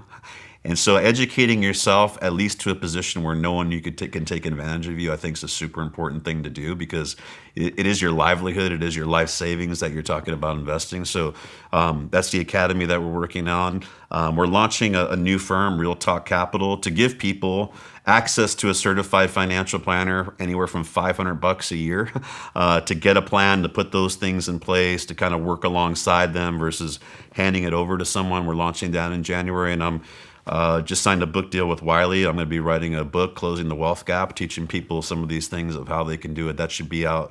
I was hoping how quick I write, I was going to get it done by February. They told me it won't be done until next fall. So I guess next fall, people don't move fast these days anymore. So next fall, that'll probably be out. But people could always go to my website, robluna.com. We post there what's going on. And yeah, email me, whatever it is. Always willing to give people advice and Perfect. hopefully get them in a position where they're controlling their own financial. I think I'm going to join your Wealth Academy.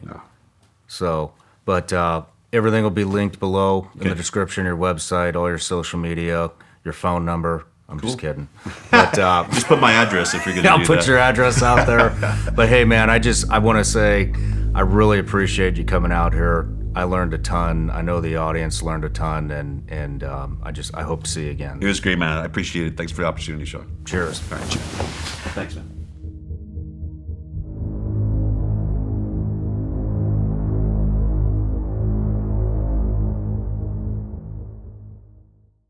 Hey everybody, I'm Shawn Ryan. Click here to subscribe to the Shawn Ryan Show YouTube channel for the hottest and most compelling interviews that you will not see anywhere else. I've also made a playlist of all the previous SRS episodes so they're easy to find. You can find that right here.